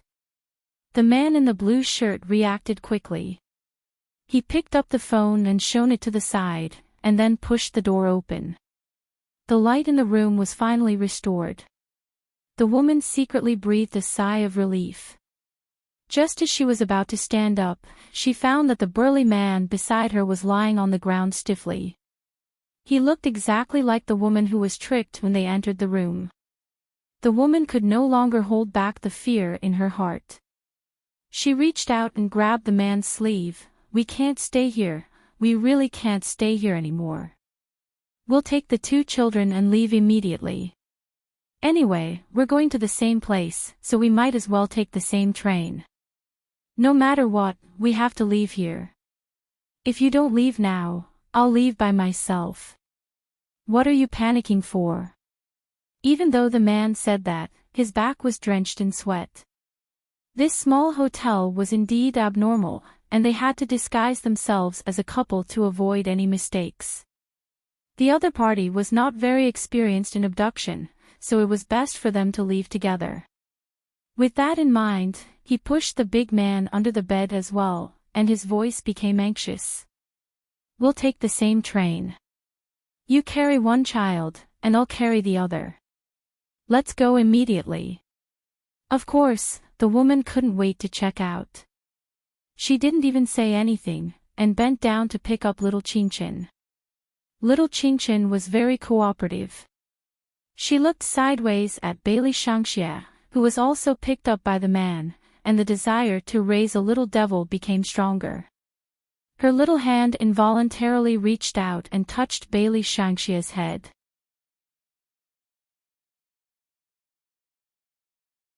Chapter 885. Bailey Shangxia's short hair was very stiff and hard to the touch. He had never had his head touched before. He looked up at little Chinchin and licked his thin lips with the tip of his tongue, as if he had just eaten something. However, this bit of food was not enough to fill the gaps between his teeth. However, he was not in a hurry to kill everyone. Compared to killing people directly, demons liked to see the fear of humans on the verge of collapse the most before they died. Just like now, Bailey Shangxia looked at the woman's trembling back and felt very amused. However, he was still very hungry. The woman felt a chill on her back. She turned around and looked behind her, but did not find anything. The man in the blue shirt was making a call. The person on the other end seemed to have been transferred to the person he was looking for. When the man heard that the call was connected, he immediately lowered his voice and said hurriedly, "Master, we seem to have encountered something dirty. 2 people died inexplicably." Dirty? The person on the other end narrowed his eyes and did not seem to care. "We'll talk about it when you come back." "What about the goods? Are they okay?" The man seemed to be very respectful to this master and replied respectfully, "The goods are fine. I'm just afraid that the hotel will find out something when the time comes. It's just a small hotel. If the bodies are hidden well, they won't be found for 10 days or half a month. Don't worry, there are no surveillance cameras in the small hotel, and there is no identity registration. Even if people die, it won't be blamed on you. The most important thing is to keep the goods safe and send them back quickly. If you encounter any strange things, just stick the yellow talisman I gave you. It will suppress the soul and exorcise the evil." When the man heard this, his eyes lit up. He hung up the phone and asked the woman to take out the yellow talisman from his backpack. Seeing that the yellow talisman was protecting him, the woman's hand that was holding little Chinchin relaxed a lot. She smiled. With the master's yellow talisman, any evil spirit will only walk into the trap. Little Chinchin glanced at the yellow talisman and silently stroked Bailey Shangxia's head. Bailey Shangxia's direction was not very good. He stopped little Chinchin's actions and maintained a cool expression throughout the whole process. In his heart, he was thinking that if he touched her, he would ask her to compensate him with a piece of chocolate cake. Anyway, he would not let anyone touch him for nothing. There weren't that many people at the train station at night. In addition, this was a small city, so there were relatively fewer people entering the station. The 2 human traffickers had been so busy that they had not eaten anything. Furthermore, someone had died in the small hotel. Even if they were inhumane, they would not be in a good mood. Their entire body was indescribably weak, and they only wanted to drink some hot soup to warm their bodies. Therefore, the woman stayed behind to monitor the 2 little ones. The man took out his wallet and planned to buy 2 bowls of instant noodles and eat them with hot water. They had changed the train schedule at the last minute. Although there were no more seats, the train would depart 3 hours earlier than the previous one. There was still half an hour before it would depart. They could take advantage of this time to rest in the waiting hall.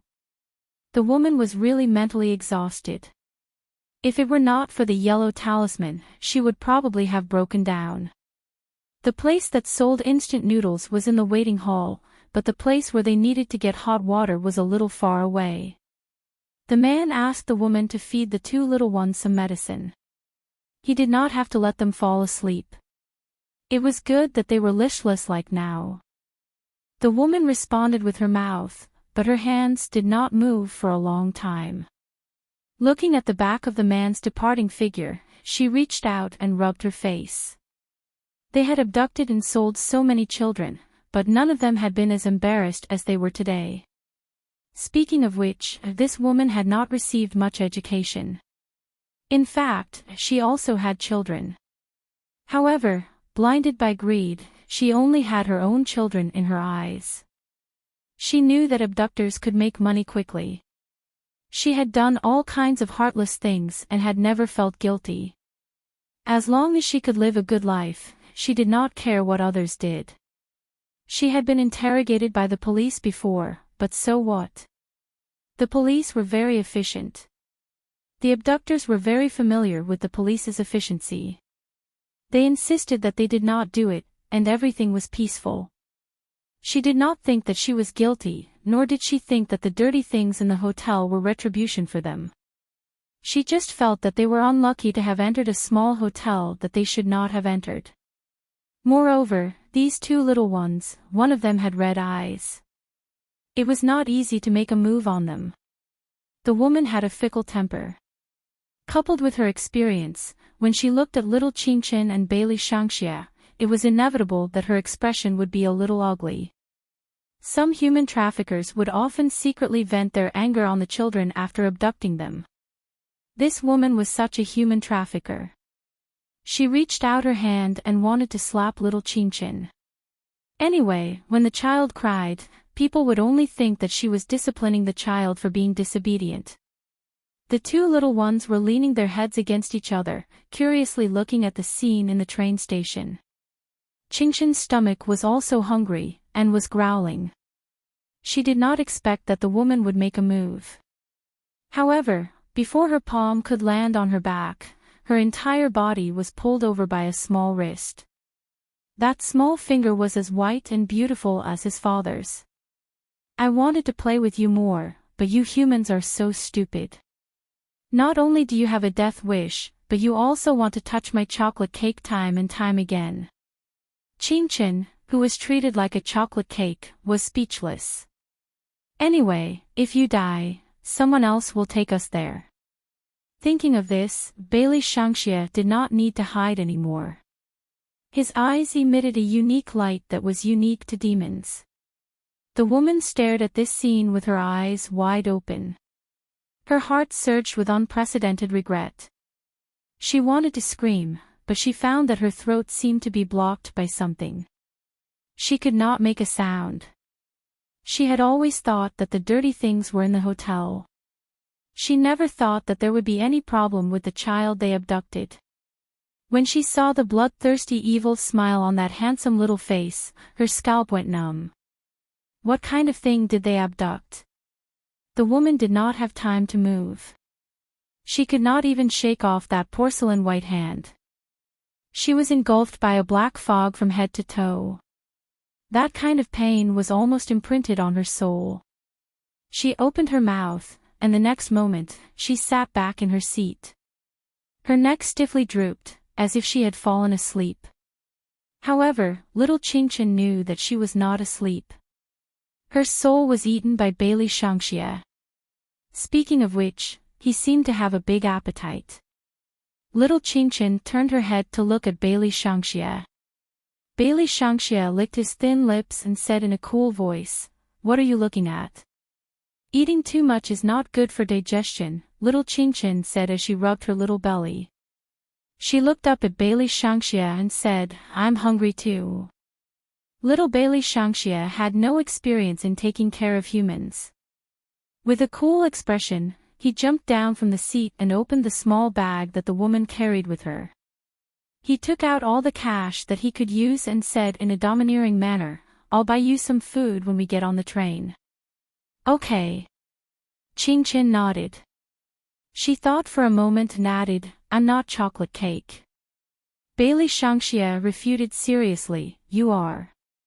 Others are ham, but you are chocolate cake. I can smell milk on you. Don't underestimate the demon sense of smell." Qingqin. Beauty Wei Wei, the little demon is a big foodie. What should I do? Bailey Shangxia's small figure stood there, stuffing all the money in his hands into the pockets of little Qingqin who was sitting on the chair. From afar, he looked like a little brother with his cool and arrogant demeanor. When little Qingqin saw that he had given all the money to her, she lowered her head and patted her little pocket. She said, "If you want to treat me to chocolate cake, I'll ask Beauty Wei Wei to make it for you when we get back." After all, if he wanted to raise a little demon, he had to find a way to abduct her to his home. Bailey Shangxia did not refuse. He nodded and carried Qingqin, who was half a head shorter than him, up from the seat and moved her to another position. He was only that big, so he looked clumsy when he carried a little Qingqin who was about the same size as him. No matter how strong he was, he looked clumsy. However, the people waiting for the train not far away felt that this scene was very cute. In addition, the two children were very good-looking, so it was naturally eye-catching. They're brothers, right? Nonsense, of course they're brothers.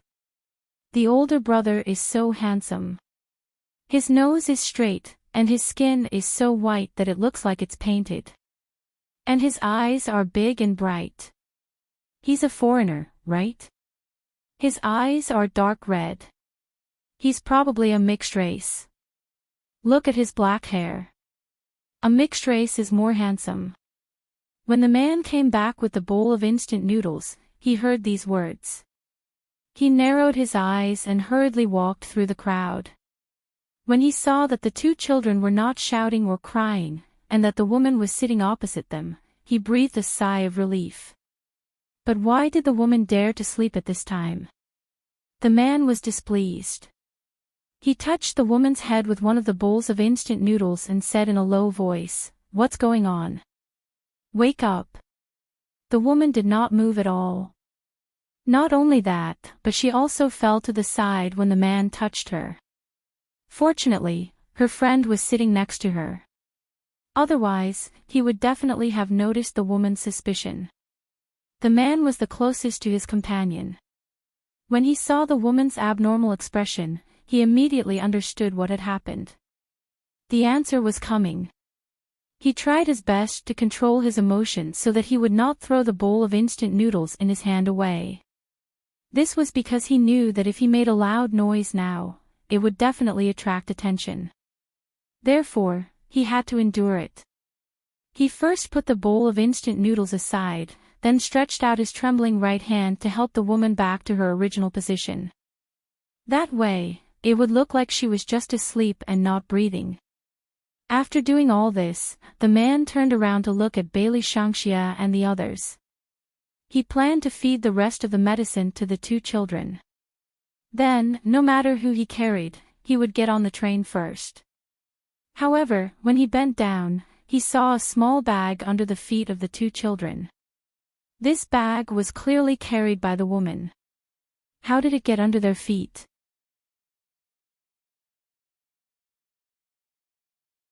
Chapter 886. Suddenly, the way the man looked at Bailey Shangxia and Hellion Qingqin completely changed. He felt strange from the beginning, and that strange feeling was indescribable. These two little brats were too quiet. And they had not cried from the beginning to the end.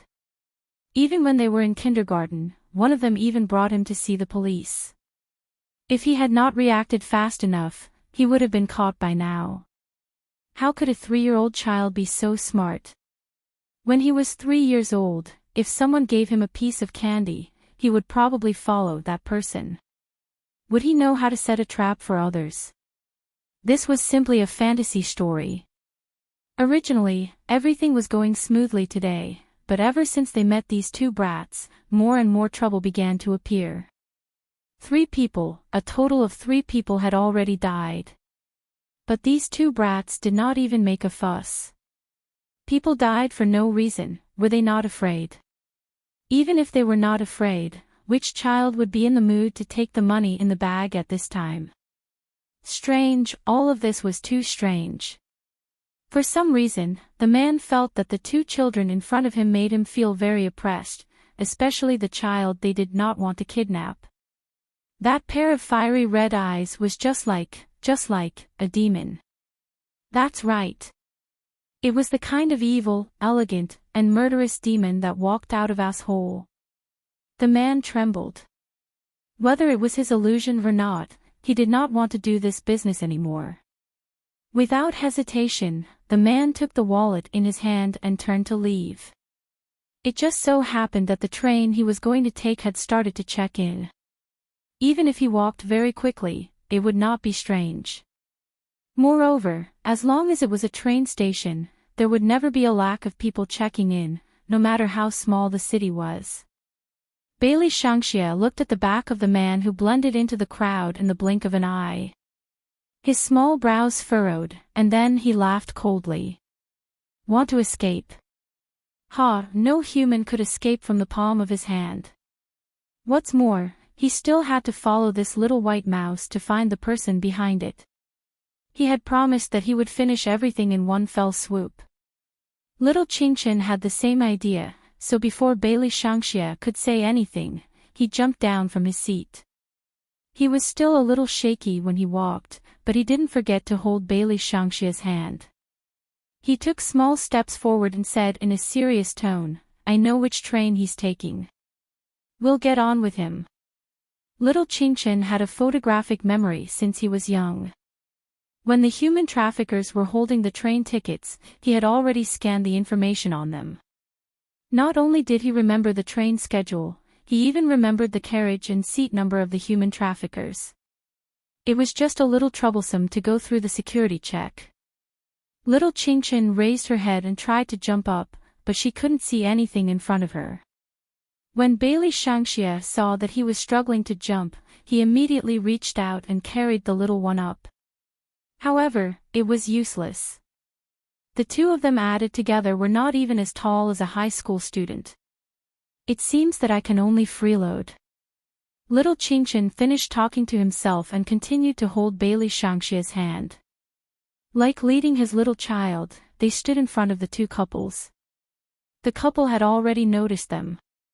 Just now, they saw the older brother carrying the younger brother and even put the younger brother on the seat, asking him to sit properly. It was so cute. Now that the 2 little ones were standing in front of them, they couldn't help but stroke the head of the younger one. Little Qingchen knew that his plan had succeeded. He raised his head and smiled at the girl who was stroking his head. Just like that, they entered the station together with the crowd. No one would check the 2 children's tickets. Everyone thought that they were brought in by the adults behind them. After all, their height was not enough to buy a half-price ticket. Especially one of them, who was running unsteadily and kept swaying back and forth. Bailey Shangxia was afraid that he would run too fast and fall, so he lowered his head and held him down. He lowered his eyes and rolled up little Qingchen's long sleeves. So loving. This is the most loving brother I have ever seen. He even rolled up his sleeves. I wonder if he knows how to tie the baby's shoelaces. It's so cute. Little Qingchen didn't think much of it. When Bailey Shangxia asked him to lift his left hand, he lifted his left hand. When he asked him to lift his right hand, he lifted his right hand. Her big round eyes were looking at the train. No one knew what she was looking at. Her hair was messy, and a few strands of her ahogue were looking at her from the top of her head. She looked very fluffy, and she looked very obedient. After he finished rolling up his sleeves, he stretched out his left hand and poked the palm of his right hand. The onlookers couldn't help but want to hold him in their arms and give him a good rub. After that, little Qingshan's actions didn't seem so clumsy. However, Bailey Shangxia still planned to hold his hand. "Give me your hand, we'll walk hand in hand. Don't worry, the train won't leave." With him around, the train would only leave when he wanted it to. Little Qingshan was also obedient. He passed his hand over to her, and the two little ones held each other's hands again. They walked forward one small step at a time. Everything was fine at first. When they entered the carriage, Bailey Shangxia couldn't walk anymore. He looked at the countless people in front of him and licked the tip of his tongue. There's so much food. Little Qingshan was speechless. "You can't eat. I'll buy you a bento box later." It's shown on TV that there are bento boxes on the train. Little Qingshan sternly stopped Bailey Shangxia. It was also his first time taking a train. Usually, he would take a plane, so he had never had such an experience. However, standing in the middle of a group of food, he had to be patient. Bailey Shangxia looked to the left and then to the right. He was very restless. "When I ate people just now, you didn't say anything. That's different. That's a human trafficker. You can eat as much as you want." Bailey Shangxia stood there and didn't leave. Little Qingshan could only pull him hard. Bailey Shangxia was very puzzled. "They're all ham sausages. What's the difference? Only you would treat humans as ham sausages." Little Qingshan was very helpless. "The people here are all ordinary people. You can't hurt them." "Why?" His father didn't tell him what he couldn't eat. Oh, right, he couldn't eat dirty things. This was the standard etiquette of the demons. However, the people he saw just now were very fresh and didn't smell bad. Why couldn't he eat them? Because they didn't do anything wrong. If you kill them, it's equivalent to committing a crime. When the time comes. Little Qingshan suddenly paused. Like a little adult, he held his forehead and said, "Why should I argue with you about this?" This non-human guy obviously didn't have a sense of good and evil. In his eyes, there was no difference between human traffickers and ordinary people. They were all ham sausages. The only difference was the brand. "I'm hungry." Bailey Shangxia was very cool. He only gave little Qingshan 3 words. He narrowed his eyes in dissatisfaction and planned to attack the nearest human. Little Qingshan immediately pulled him back and ran to the front of the train attendant who was selling snacks. He raised his small face and said in a childish voice, "Sister, do you have chocolate? I want to buy a piece." It was rare for such a young child to buy things by himself. The train attendant was stunned at first, then smiled and said, "Oh, we do. It's for Dove. 1 piece is 10 yuan. I want 2 yuan.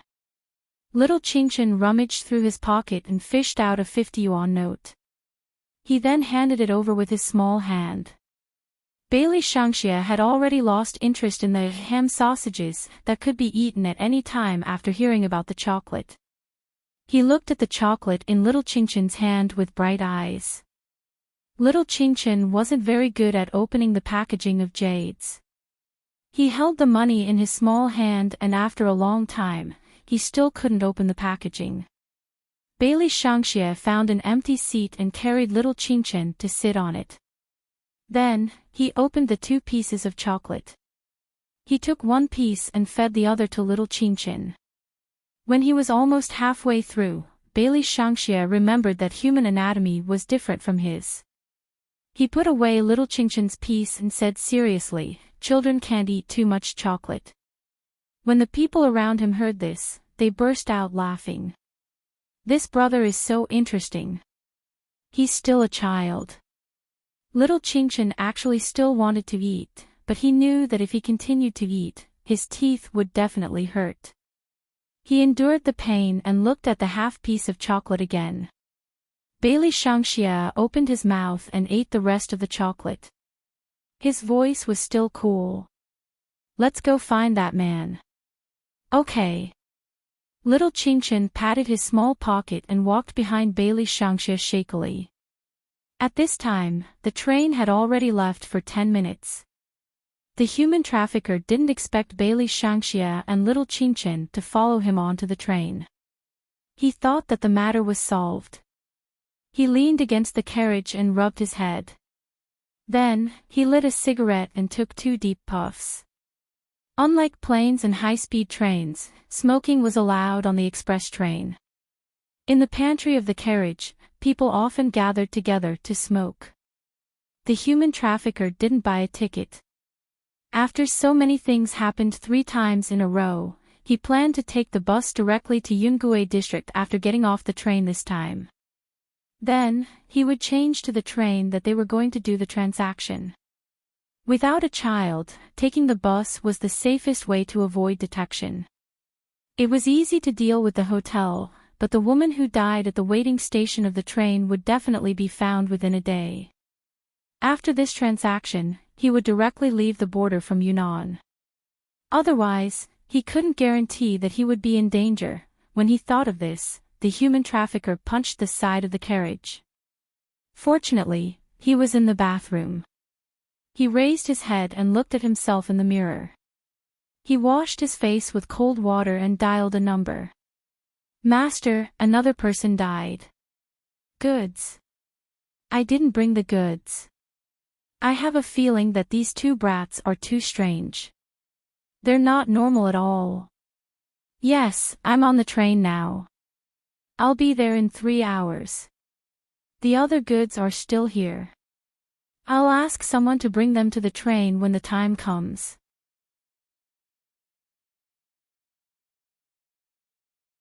Chapter 887. Outside the train, in a small hotel in B City that was left behind. Only a bang was heard. Young L directly kicked open the door in front of him, and his eyes were cold and bright. Hey, who the hell are you? How dare you break in so casually? If you don't go out, I will call the police. Do you hear me? Helene Vivian glanced sideways at the owner of the small hotel and smiled softly, letting people stay in the hotel without making an ID record. If such behavior is reported to the police, what do you think the consequences will be? The owner's face changed, and he didn't make any more noise. Helene Vivian reached out and pushed him away. She walked into the room, reached out and touched the cup on the coffee table, and then walked to the bathroom. She didn't see anything, and then walked out of the bathroom and set her eyes on the big bed in the room. That bed was different from a regular hotel, and the bottom looked empty. Logically speaking, the other party shouldn't have left so soon. The ticket they checked was obviously 3 hours later. Helene Vivian narrowed her eyes and walked over. Suddenly, the tip of her nose moved. What is this smell? The smell of meat from a human body. Without any hesitation, Helene Wei bent over and lifted up the bed sheet, peeking inside. Before she said anything, the owner of the hotel shouted, and his voice trembled, What is that? Didn't you see it? 2 corpses, just died not long ago. Helene Vivian raised her eyelids. Originally, she wanted to summon the souls of the other party to ask some questions. Who knew that these 2 people didn't even have a single soul? Not to mention them, even the small hotel was very clean, and there wasn't a single wandering soul. This situation was abnormal. Although there were many people in the train station, it was the place with the strongest yang energy. But most of the train stations were built in the wind, so that there would be yin energy around. Especially at a small hotel like this, the people who came here didn't understand, and it was the favorite place for wandering souls to absorb resentment. How could there be no dead spirits? Helene Vivian frowned and slid open the screen of the mobile phone. Monkey, invade the train system of B City and input all the IDs of the 4 people here. See if two of them changed their tickets temporarily. The innkeeper was not as calm. His face was still covered in cold sweat. What should I do? How could they die? Did they eat something they shouldn't eat? Or did they take drugs? None of them. Unnatural deaths. If I were you, I wouldn't be standing here. I would call the police immediately. Helene Vivian said as she walked out. Since the person was dead, there were no more meaningful clues here. The innkeeper's eyes widened. You, who are you? When he suddenly barged in, he found a dead person in the room. Such a thing had never happened to him before. Helene Wei didn't answer him again. The young man was even more taciturn. He wore a pair of high-heeled black boots and clattered out of the hotel. His entire body was clad in black. That outfit made him look like a special forces soldier that could only be seen in movies. Boss, I found it. Helene Vivian didn't hang up the phone. Monkey held the mouse with one hand and said to Helene Vivian with bright eyes, there are indeed two people who changed their tickets temporarily. The train number will be sent to your mobile phone. Other organizations have also sent us news. So far, the trafficking leaders in the mainland are concentrated in Yungue district. This time, their transaction location is different from the past. They will deliver the goods on a train. I will also send you the specific information of this train. Okay. Helene Vivian hung up the phone and rode on the Tomahawk. Now, she could confirm that the person who changed the tickets at the last minute was the human trafficker they were looking for. You don't have to follow me. Inform all the brothers to gather at the train that Monkey mentioned. Remember, this is the mainland.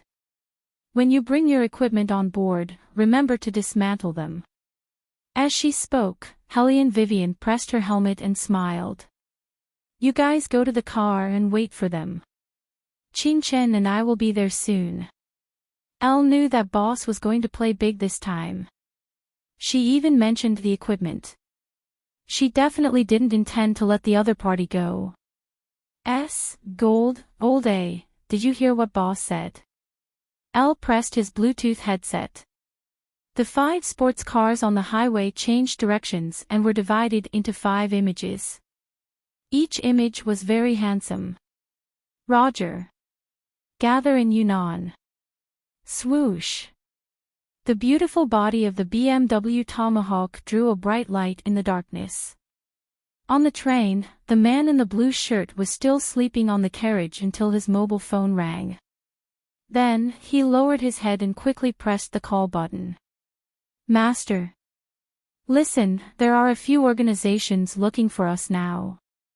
Be careful when you move. Don't reveal your whereabouts. The person on the phone wasn't Master, but the boss he used to follow. When the human trafficker heard that there were organizations looking for him, his scalp went numb. Boss, how did this happen? We have always minded our own business with these organizations. How the fuck would I know? The boss's voice sounded like he was about to break down. It's not just the mainland. The entire Asian organization has been mobilized. This has never happened before. However, don't panic. After all, this is our territory. And don't forget, the more powerful the organization is, the more they won't dare to mess around in the mainland. This is the Tang sect's territory. They have to be careful. The human trafficker didn't relax. But boss, didn't you say before that our business must not be discovered by the Tang sect? Once they find out, the Tang sect will definitely not let us go. Don't worry, the Tang sect won't make a move for such a small matter. Moreover, with Master around, many things can be covered up. We are absolutely safe with Master. The boss didn't know if he was comforting himself or the human trafficker. However, the human trafficker was very happy to hear that. As long as Master's yellow talisman was around, he wouldn't be exposed. Master had already cast a spell on them. It wouldn't be that easy for those people to find him. However, he didn't know that while he was answering the phone, two little people in the carriage not far away had been observing him for a long time.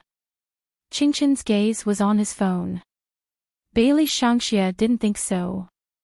In fact, the type of soul he liked to eat the most was this kind of soul that was soaked in darkness.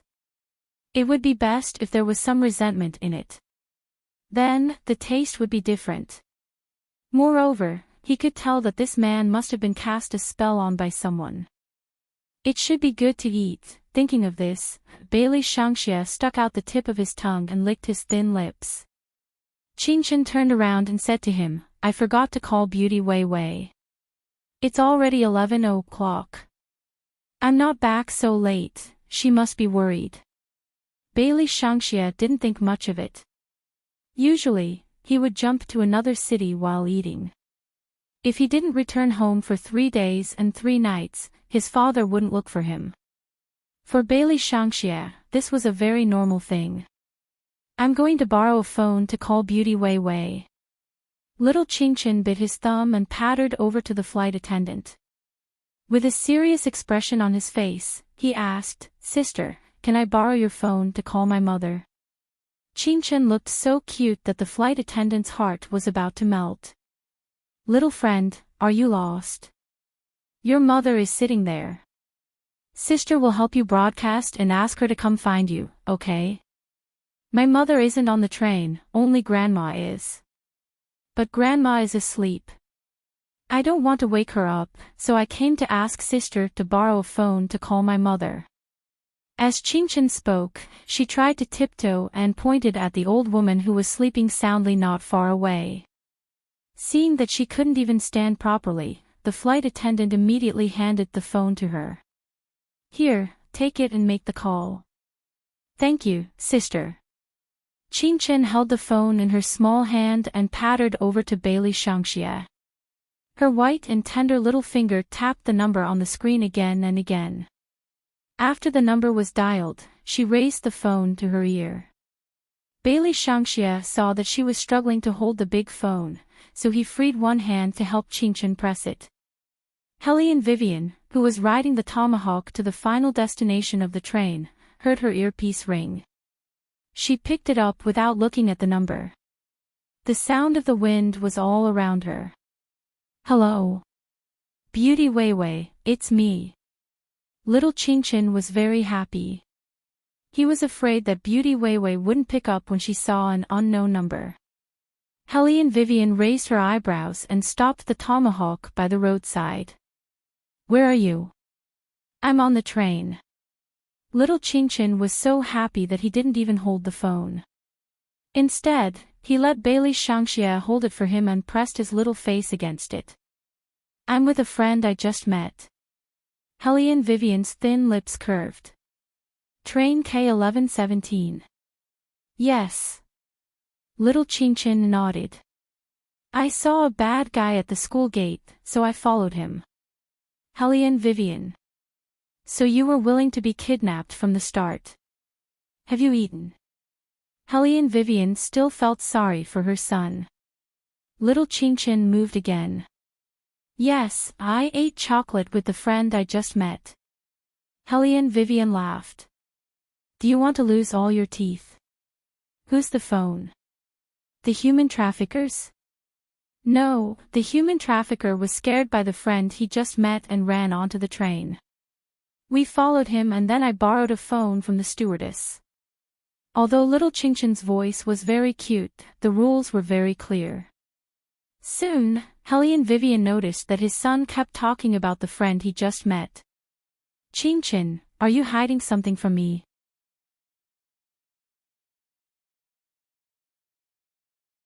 Chapter 888.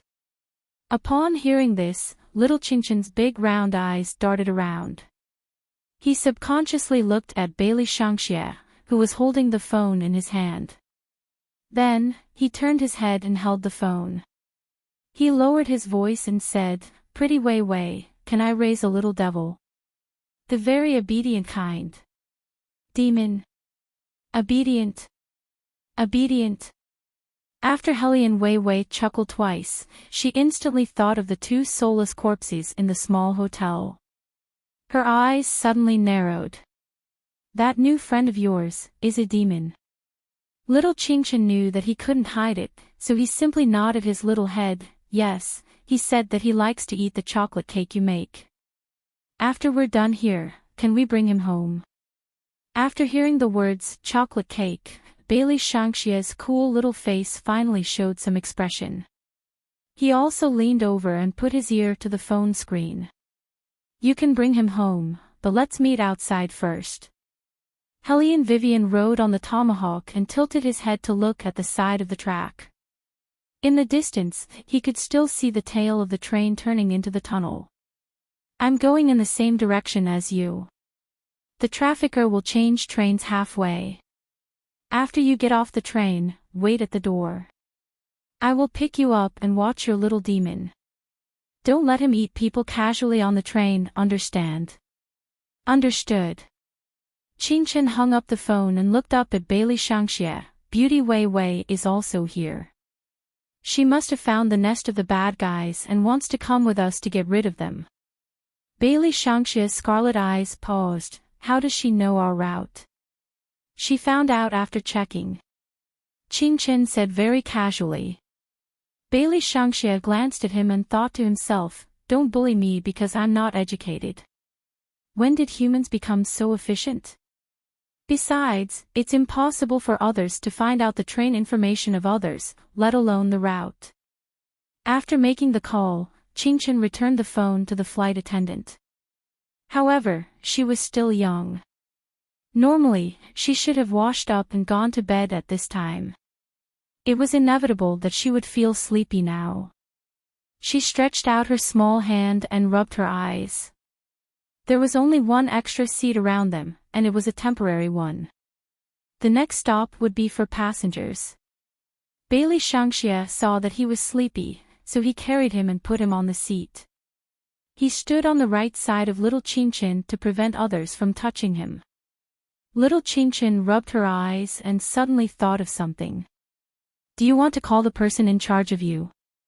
Usually, little demons needed someone to control them before they could come to the human world. Otherwise, they would have been captured by the Grim Reaper of the underworld. Bailey Shangxia was very indifferent. No, my father doesn't have time to care about me. He still needs to find my mother. Father. Mother.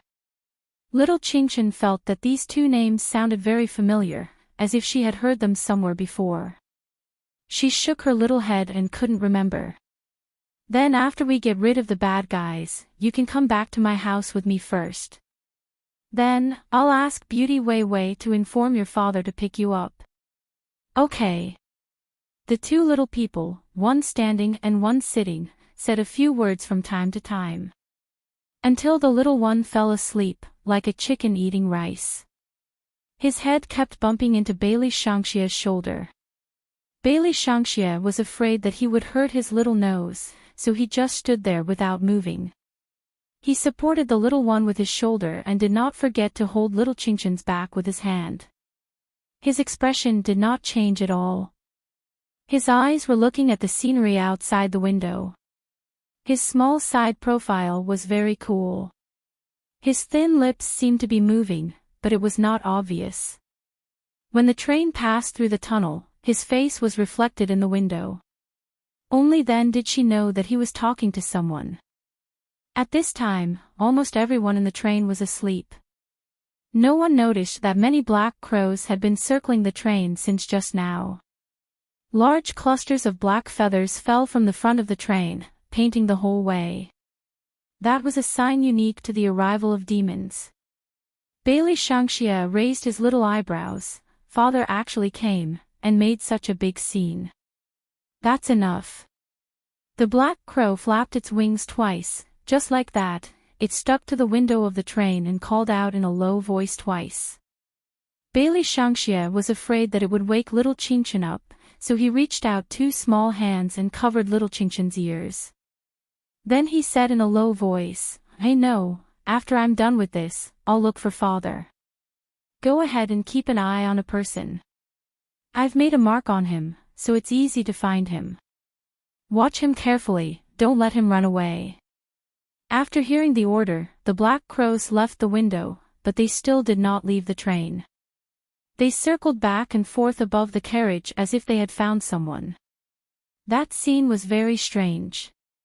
When the train attendant saw that, she immediately sent a message to the train conductor. So many black crows, where did they come from?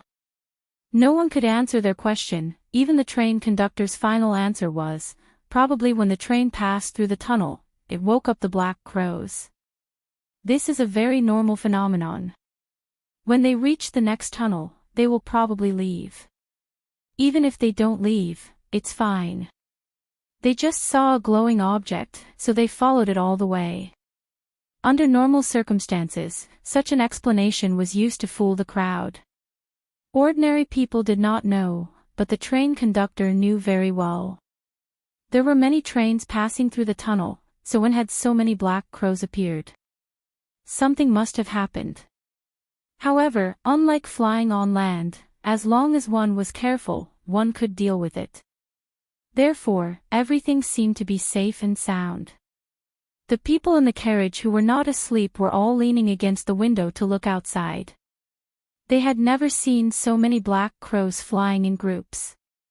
If it were not for the dark sky, many people would have raised their phones to take pictures. Such a shocking scene was really rare. At this time, the human trafficker woke up. His head was still leaning against the carriage door, and he looked outside through the window. It was hard not to notice the black crows flying past his eyes.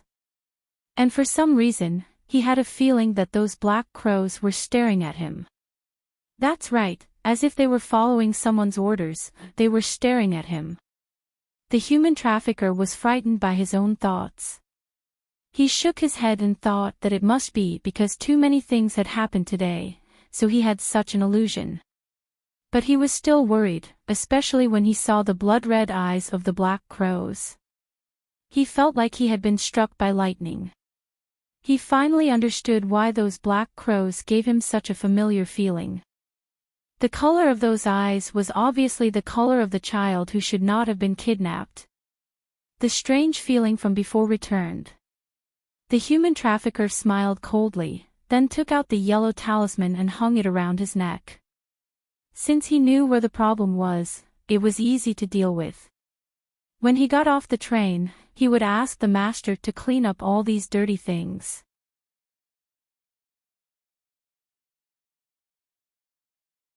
Chapter 889. Soon, the train to the Yungue district arrived at the station.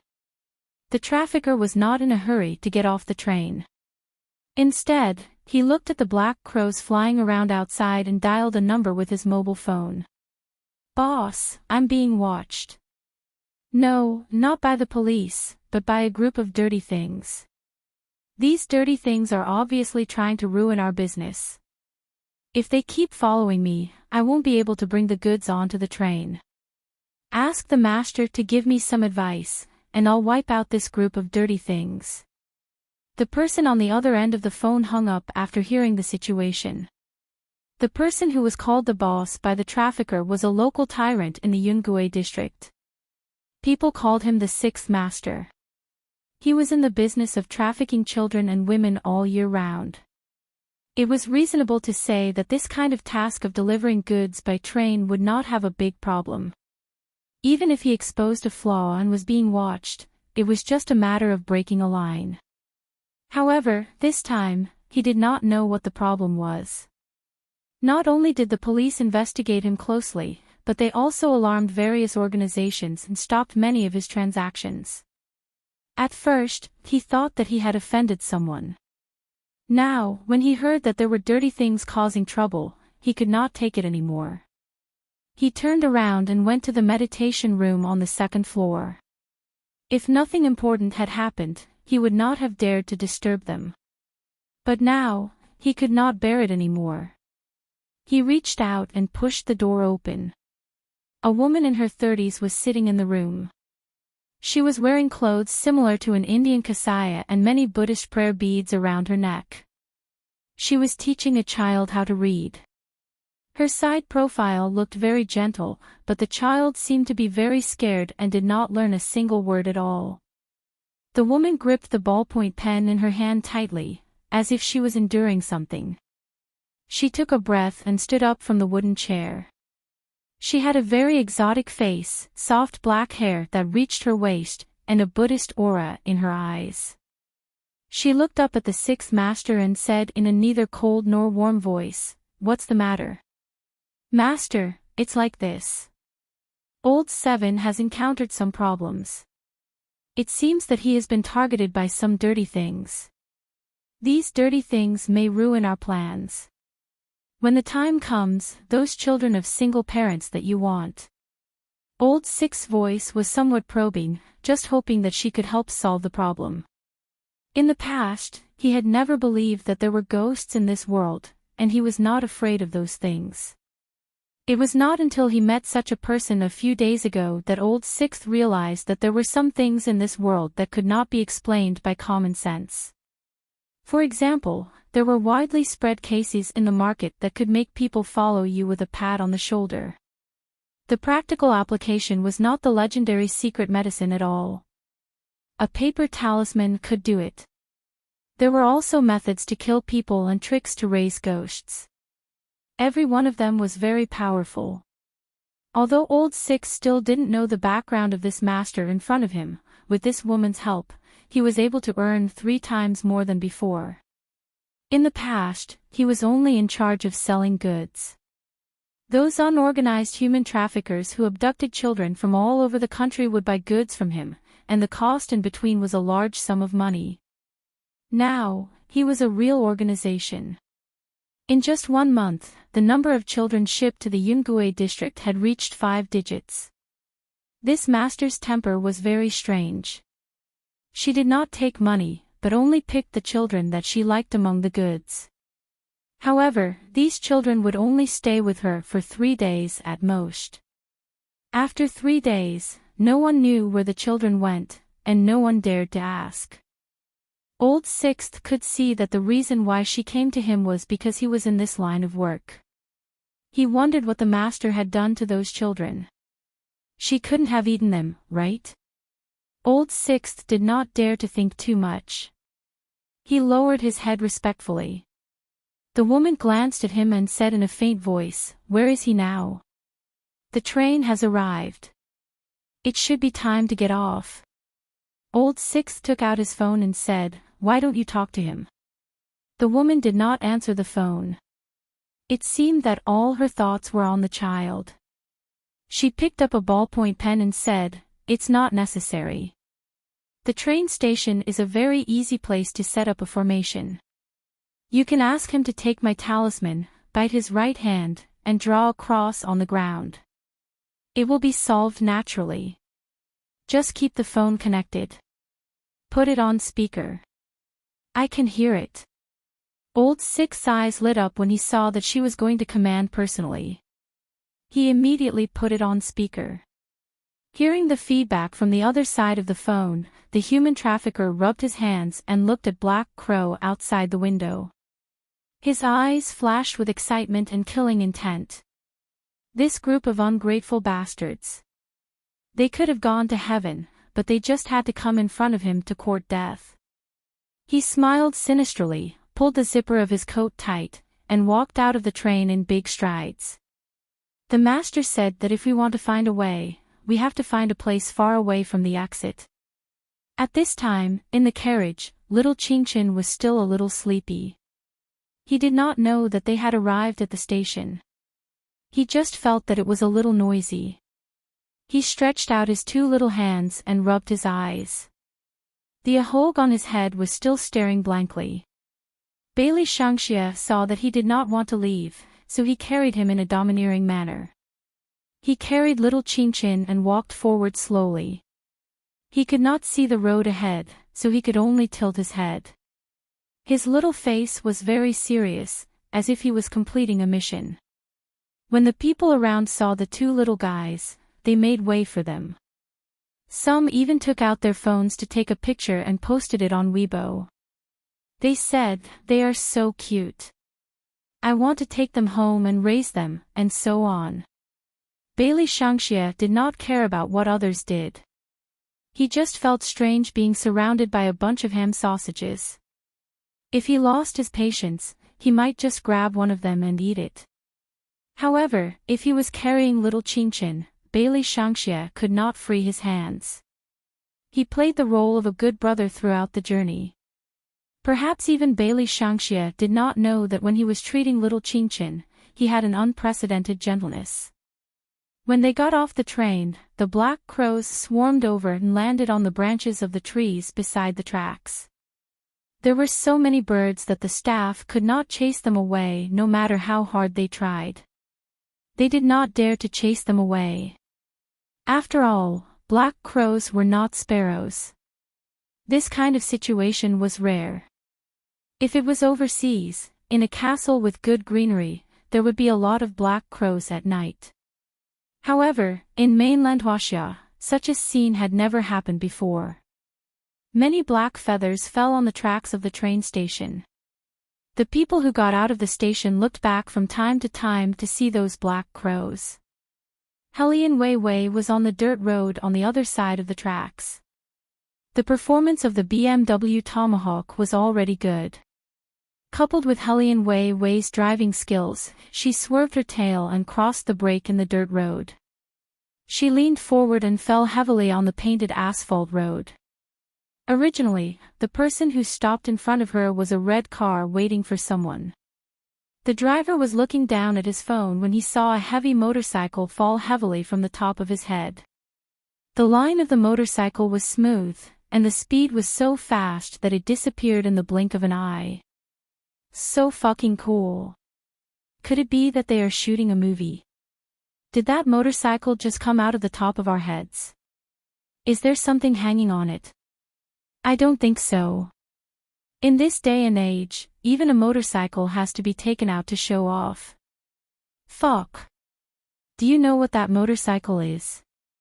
A BMW Tomahawk. Look at that model, it is the old version. It is probably out of production now. You can't buy it even if you want to, trash. The sudden appearance of the BMW Tomahawk made the traffic flow at the train station a mess. In the small cities of China, there were very few people who really knew about cars. Even in the big cities, everyone was familiar with sports cars. For things like motorcycles, they always felt that except for Harley, the rest were not very valuable. This was also the reason why the rich lady thought that Helian Vivian was very poor when she saw her. In fact, Helian Weiwei's BMW Tomahawk was just like what the driver had said. Because of the model, not everyone could buy it just because they wanted to. Helian Weiwei didn't get off the car. Instead, she leaned over and skimmed through the gap between the two cars. The night wind blew her long hair and clothes. Like a raging flame, she braked and stopped directly in the square of the train station. Her long legs supported the body of the car. With a wave of her fingers, she took off the helmet on her head. Originally, the surrounding people were already stunned speechless by this flashy scene. At this time, when they saw Wei Wei's beautiful little face, they immediately stopped breathing and widened their eyes. Helian Vivian did not look at the commotion she caused. Instead, she looked at the unusual group of black crows and raised her eyebrows. So many black crows. No matter how powerful a little demon was, it was impossible to mobilize so many black crows. Those who knew about yin and yang exorcism knew that black crows were originally the true form of demons. After they became demons, they would transform into human forms and become demons that even bloodlings did not want to provoke. The black crows were an ancient and elegant race. They were very common in Britain and usually lived in castles. However, in China, there were so many of them. Unless a big figure came, they would never move out in groups. In the train station, Bailey Shangxie was walking out with Qingqin in his arms. He was swaying like a roly-poly toy. Little Qingqin rubbed her eyes and finally woke up. She turned her head and looked at the exit. She wondered if Beauty Weiwei had arrived. "What is your mother wearing?" Bailey Shangxia asked in a cool voice. Little Qinchin hummed. "It doesn't matter what she's wearing. It's easy to recognize her car." The two children's line of sight was blocked by the adults. Even if Bailey Shangxia was not carrying little Qinchin, it was difficult for them to see the scene outside the crowd. The human trafficker was different. The position where he set up the formation was directly facing the exit. When he focused his gaze, he saw the two little guys holding hands and trying their best to walk up the stairs. He could not see the face of the older one clearly, but the younger one was facing him. It was clearly the little brat who had almost caused him to suffer.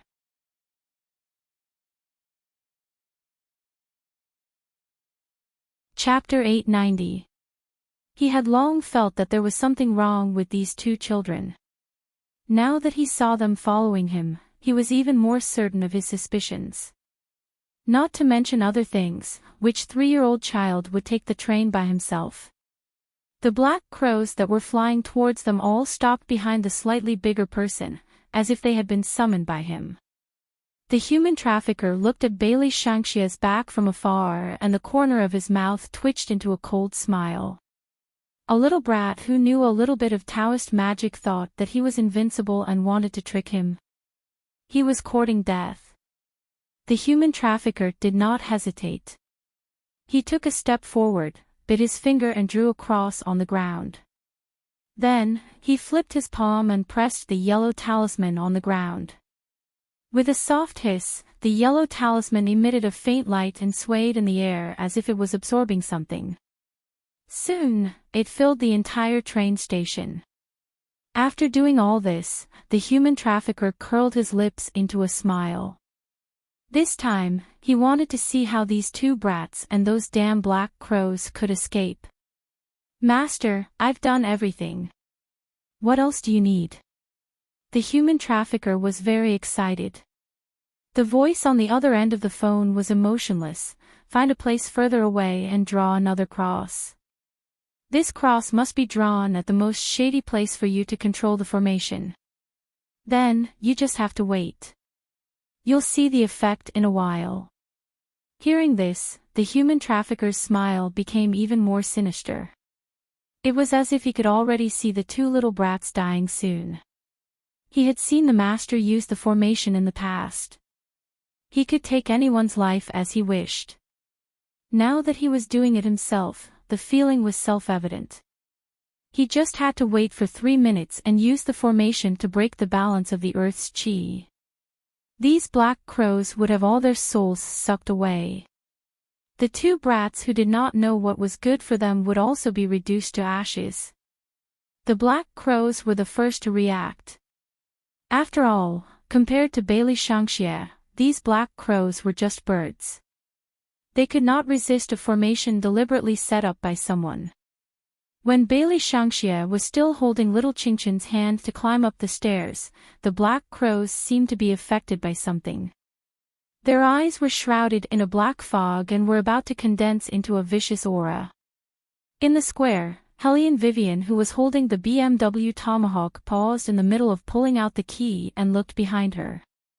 The yang qi here was supposed to be very strong, but there was a strong current at this time. This current collided with each other and formed the yin qi vortex. Therefore, the yin and yang intertwined and formed a strong chaotic aura around the train station. It was easy to make people restless and evil thoughts. Who was the one who tampered with this? Was he trying to make all the black crows fall into a demonic state so that they could attack people randomly? Thinking of this, Hellion Wei's eyes turned cold. The human trafficker looked at the black crows that were beginning to fly away and was secretly delighted. He thought that if he stood there, no one would be able to discover him. Even if the two brats were somewhat capable, they would be trapped alive by him in the end. He could do whatever he wanted. The human trafficker was planning to put another yellow talisman in the formation.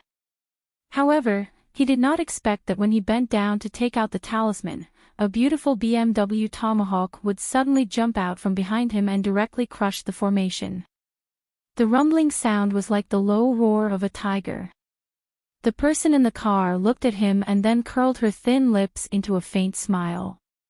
"Are you the one who kidnapped my little Chinchin?" The human trafficker's eyes were cold. He was not even afraid of the police now. Why would he be afraid of a woman? He reached out and wanted to use the formation's power to extract Hellion Vivian's soul. Following the movements of the human traffickers, thin black smoke gathered from all directions like little snakes. Each of the little snakes spat out their tongues and aimed at Hellion Wei Wei, who was on the battle axe. "Go to hell, you blind woman." The human trafficker was already immersed in the thrill of killing. His eyes were burning and his face was filled with a savage smile. He really thought that it would be easy to kill Hellion Vivian. However, Hellion Vivian did not even move in the face of the black snakes that were surging toward her.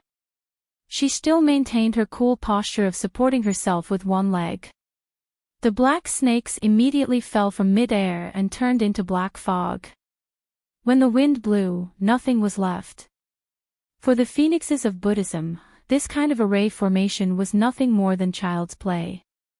One must know that the phoenix was the exalted Buddha who was immune to all evil.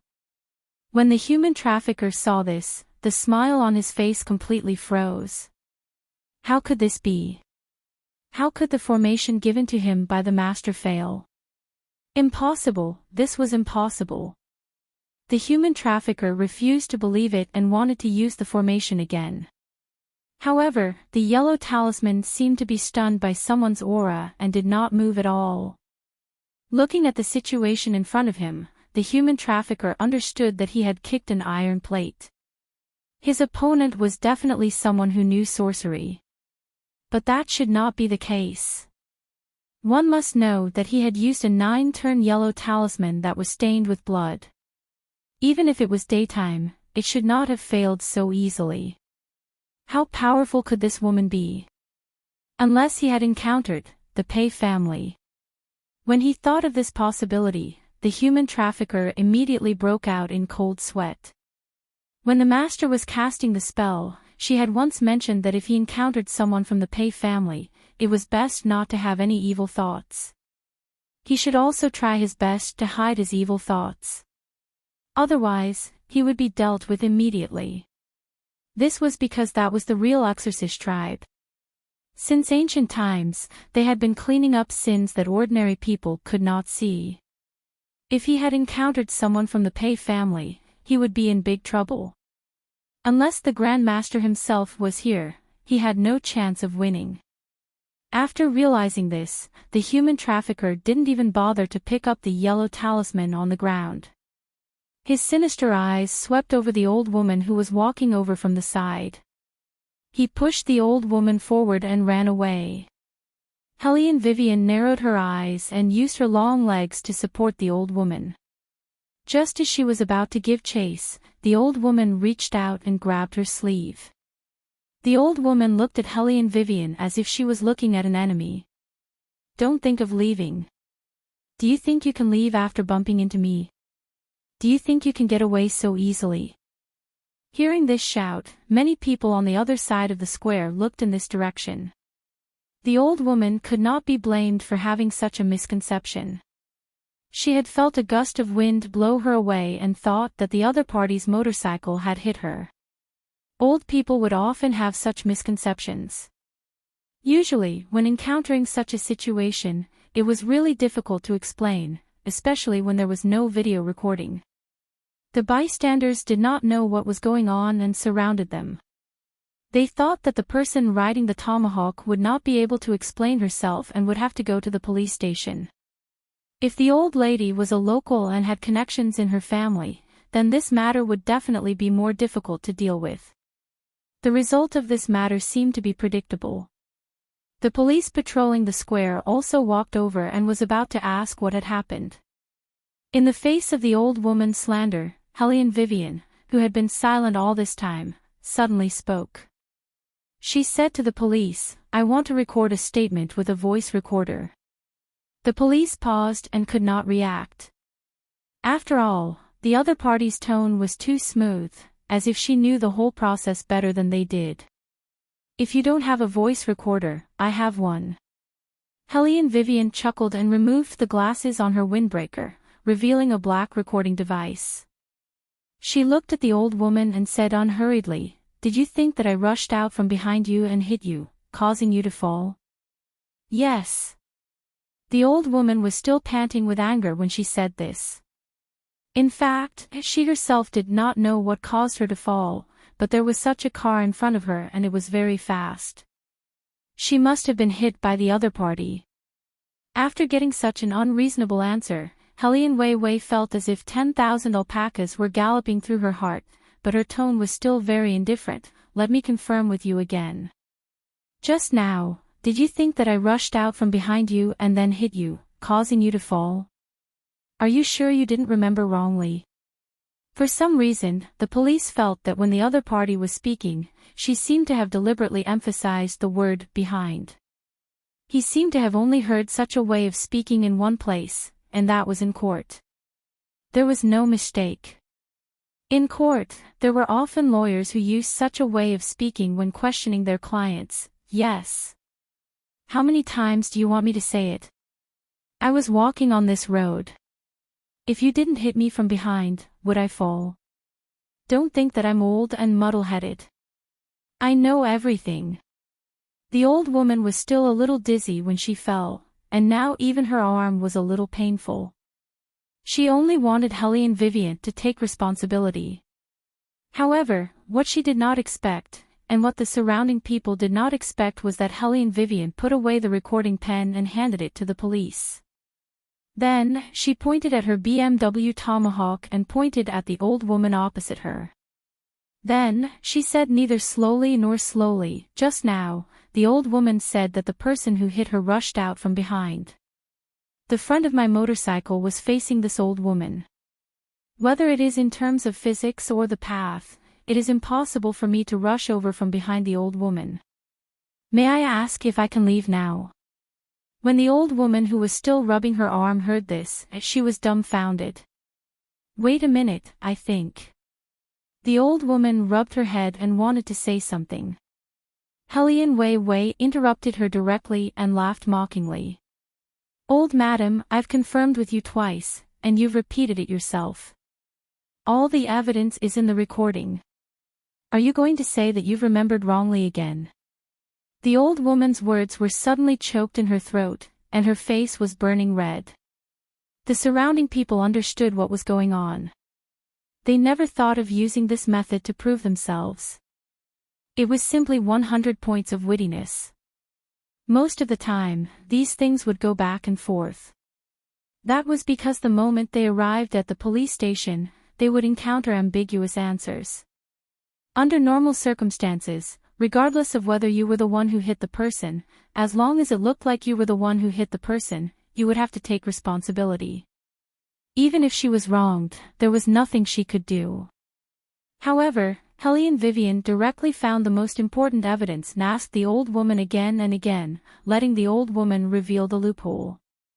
In this way, what the truth was would naturally be determined. Now, people had suffered too much in this aspect. Now that they saw Helene Vivian doing this, they always felt that they had vented their stuffiness. Some people even couldn't help but shout, "Well done."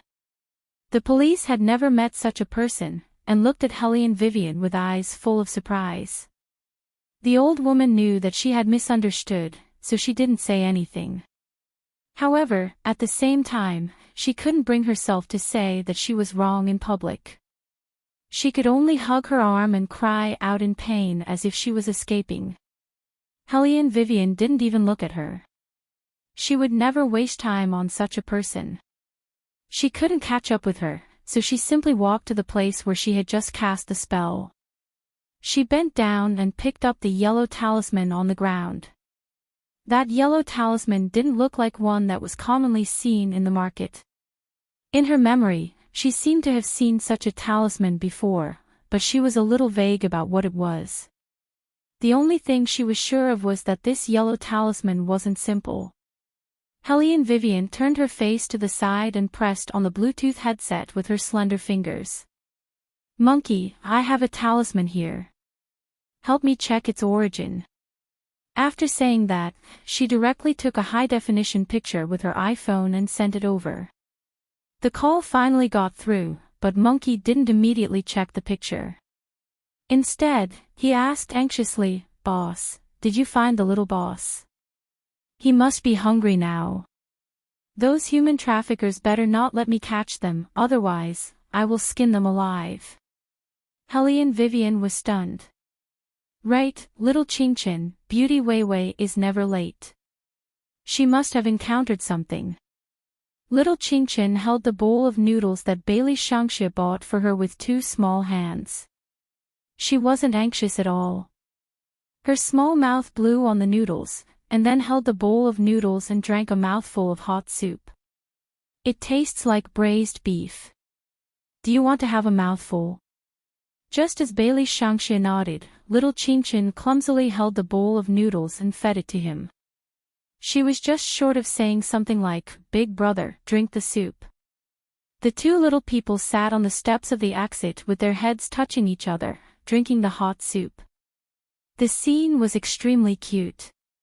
During this time, Bailey Shangxia rolled up Chin-Chin's sleeves twice. When he rolled up Chin-Chin's sleeves for the third time, Helene Vivian just happened to rush over.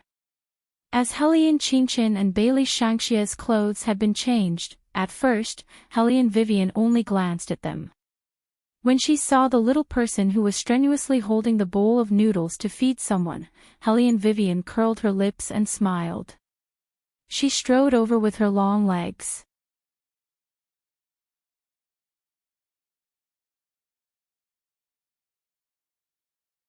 Chapter 891.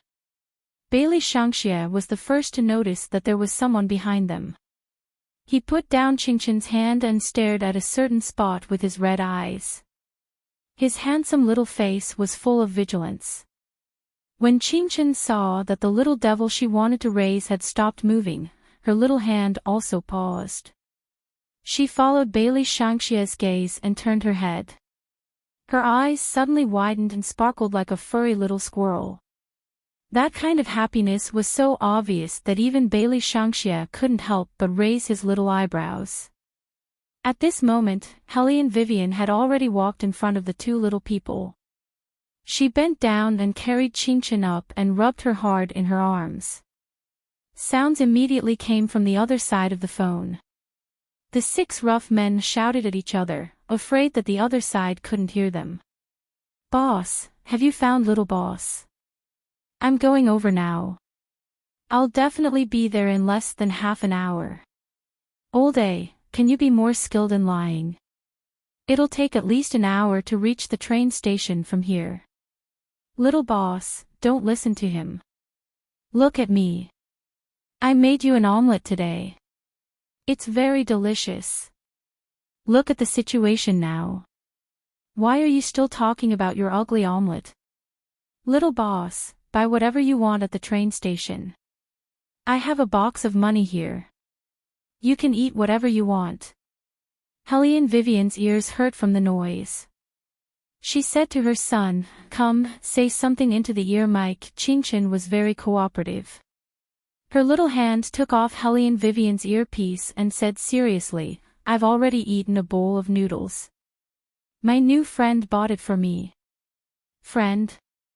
When the rough men who were driving heard this, they all paused and had different thoughts in their minds. They felt that this new friend had taken away little boss's attention from them. What should they do? All right, that's all I have to say. Let's meet at the original location. See you in 2 hours.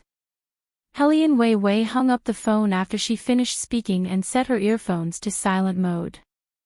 After doing all this, Helene Vivian looked at Bailey Shangxia, who hadn't said a word.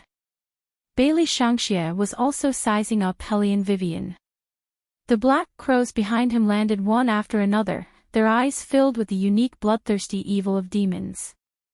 "I heard that you like chocolate very much." Helene Vivian smiled and bent down. She wanted to pass the bag of chocolates that she always carried with her to Bailey Shangxia. The chocolates inside were all handmade. Each of them was in the shape of a ball, which was very attractive. Bailey Shangxia did not extend his hand. Hellion Vivian directly opened the two balls and fed one to him and the other to Qingchen. Bailey Shangxia had never been fed by anyone in his life. His cool little face was a little uncomfortable, but this didn't affect his enjoyment of the chocolate at all. Qingchen was also eating happily. Her little mouth was black. She held the bag of chocolates in her left hand and reached out to hold Bailey Shangxia's hand with her right hand. Bailey Shangxia already had the self-awareness of being an older brother. Knowing that he couldn't walk steadily, he directly held Qingchen's hand and walked forward while chewing the chocolate in his mouth. Hellion Vivian raised her eyebrows. She thought that this was good. She didn't need to hold Qingchen's hand anymore. Someone else could do it for her. Beauty Vivian, you told the uncles to gather at the original location. Where is the original location? Qingchen finished the chocolate in her mouth and wanted to eat another one. Hellion Vivian raised her hand and took back the bag of chocolates. She said casually, on a green train. The leader of the abductors is there. They want to carry out the transaction there. Hearing this, the two little ones looked at each other and said in unison, we'll go too. Hellion Vivian smiled, I can take you there, but don't let the incident at the small hotel happen again. A person's soul mysteriously disappears. If there are too many cases of such strange deaths, it will alarm the police. What we want to do this time is not only to kill them, but also to destroy their organization. Do you understand? Was she talking about the Little Highness? Black Crow, who had already recovered his original form, turned his eyes. He thought about the exorcist who told him to pay attention to the Little Highness last time. It seemed that the Little Highness had taken away his magical power on the spot. There was also the vampire hunter in England who was beaten up by the Little Highness until he couldn't get out of bed for 7 days. This time, how would the Little Highness deal with the other party? However, what Black Crow didn't expect was that the Little Highness just nodded coolly, as if he could guarantee that he could do it. Oh my God! The Little Highness wouldn't even listen to the king. Moreover, the Little Highness had always liked to go against the king. This was probably the first time the Little Highness listened to someone. Was it going to rain red from the sky? Just because of a chocolate bowl? The Black Crows looked at each other in silence. They felt that the whole world was a fantasy. Bailey Shangxia obviously knew what the Black Crows were thinking. He raised his eyes and glanced at them. His gaze was extremely cold. The Black Crows shivered and immediately straightened their bodies, looking forward with great interest. Hellion Vivian didn't waste any time. She wrapped the two little ones in her windbreaker and placed them at the front of the BMW Tomahawk. It was equivalent to 3 people sitting on a motorcycle. Bailey Shangxia had never sat on a motorcycle before, and he had never been so close to anyone. However, he had the demeanor of an older brother. He hugged Qingchen from behind with his 2 small hands. He was afraid that the wind would blow her, so he even covered her hands with his windbreaker. Hellion Vivian sat at the back. She reached out and buckled her helmet. Her voice was clear as she said, hold on tight, let's go. With a whoosh, the motorcycle started moving. The Tomahawk BMW cut through the late spring night in the most beautiful manner. Along the way, the laughter of the 2 little ones could be heard, as if they were playing some interesting game. Hellion Vivian seemed to have just thought of something. She sped up and said to Bailey Shangxia, do you want the Black Crows behind us to inform your family where you are going? No. Bailey Shangxia shook his head. He thought about it and added, I'm running away from home. Hellion Vivian, Qingchen, didn't he get kidnapped? Since when did he become running away from home? Anyway, no one at home cares about me. Bailey Shangxia's voice was getting softer and softer. I've never been loved at home. The crows that were flying around almost fell from the sky when they heard this. You have the final say in the entire demon world. What else do you want, my little highness? I've always been obedient to my father. Bailey Shangxia lowered his head again, but he has never found anything good about me. He even said that if I get expelled again, he won't let me go to kindergarten anymore.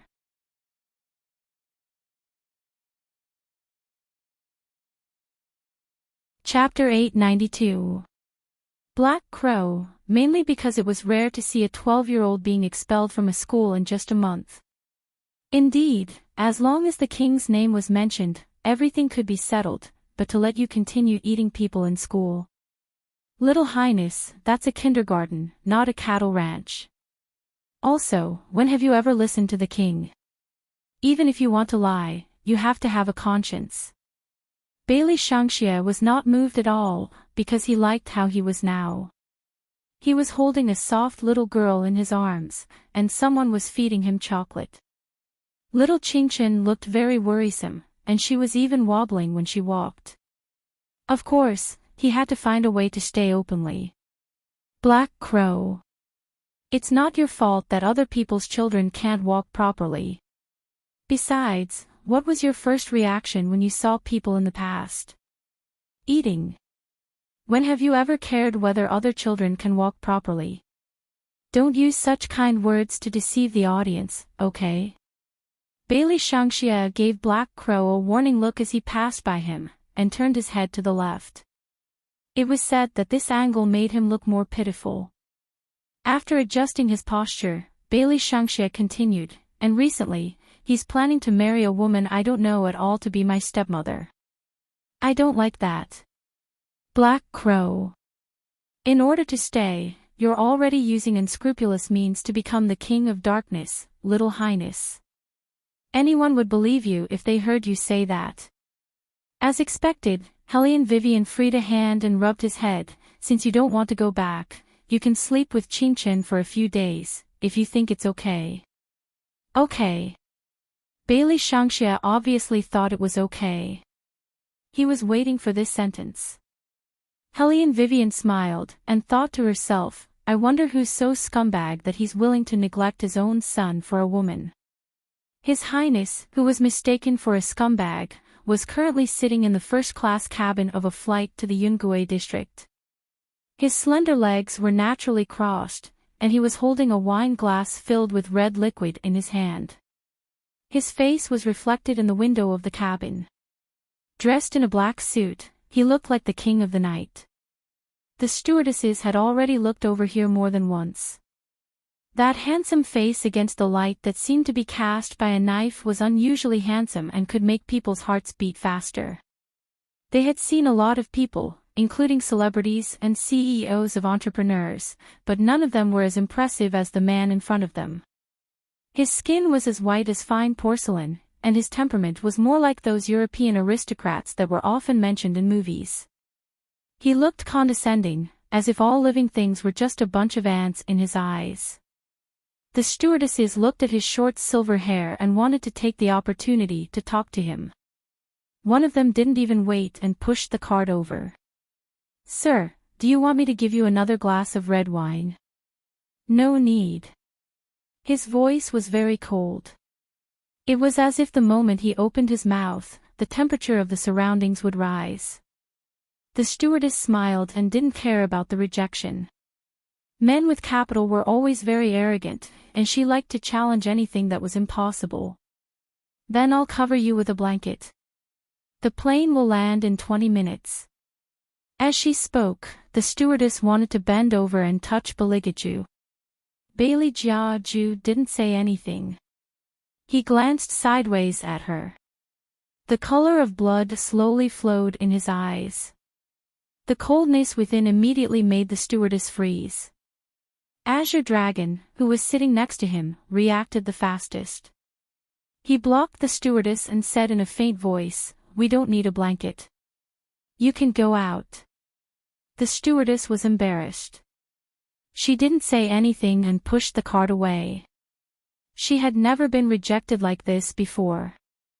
After the cabin was quiet, Beligaju took off his suit jacket without thinking and threw it aside. Azure Dragon and Fire Qilin looked at him again. They thought that their master was still the same as before. Except for the princess, anyone who touched him would end up badly. If the stewardess had come a little closer, she would probably have died immediately. Their master's character had never changed because of the 3 years of settling down. Instead, what covered his body was layer after layer of indifference. It was as if the disappearance of the princess had taken away the only warm side of their master. They didn't know if they could successfully find the princess this time. Just as Azure Dragon and Fire Qilin were thinking about this, a large number of black crows covered the top of the plane. At such a high altitude, these black crows shouldn't have appeared. Therefore, when the plane's detector showed that there was an unknown object approaching, the captain's heart skipped a beat. He immediately ordered people to investigate the situation. A group of black crows. Are you kidding me? Why are there black crows here? The captain had been flying for so many years, but he had never encountered such a situation. The co-pilot also frowned. When we took off, I saw a news report saying that a train was surrounded by a group of black crows after passing through a tunnel. Did we encounter the same situation? Black crows surrounding a train. The captain felt that the whole world was nonsense. The co-pilot nodded. It said that they were affected by light and sound waves. What about the train? What happened in the end? The captain only wanted to know if it would be dangerous if this continued. The co-pilot thought for a moment and said, "Nothing. Everything is normal. It's just that the black crows will always follow. Forget it. Let's find a way to avoid them." This was the captain's last thought. After all, they had no choice but to see how to fly without being affected. The most important thing was to ensure safety. Planes were different from trains. Sometimes, something went wrong. The existence of a bird could cause a devastating accident. Fortunately, everything seemed to be normal. However, the zoologists who received the news began to make a commotion. They said that this must be a sign that the black crows were migrating to the east. They also linked the appearance of these black crows to the melting of the Arctic ice. Those zoologists who studied animals never thought that the reason for these black crows' appearance was very simple. It was just that their owner was on the plane. When the black crows were disturbed, Beligaju would be the first to sense it. Therefore, when he noticed that someone was doing something, he decided to fly to the Yungue area. However, the human trafficker who did this had no idea who he was about to face. He planned to wait until he met the master so that the master could find a way to capture the two little people again and turn them into ghosts.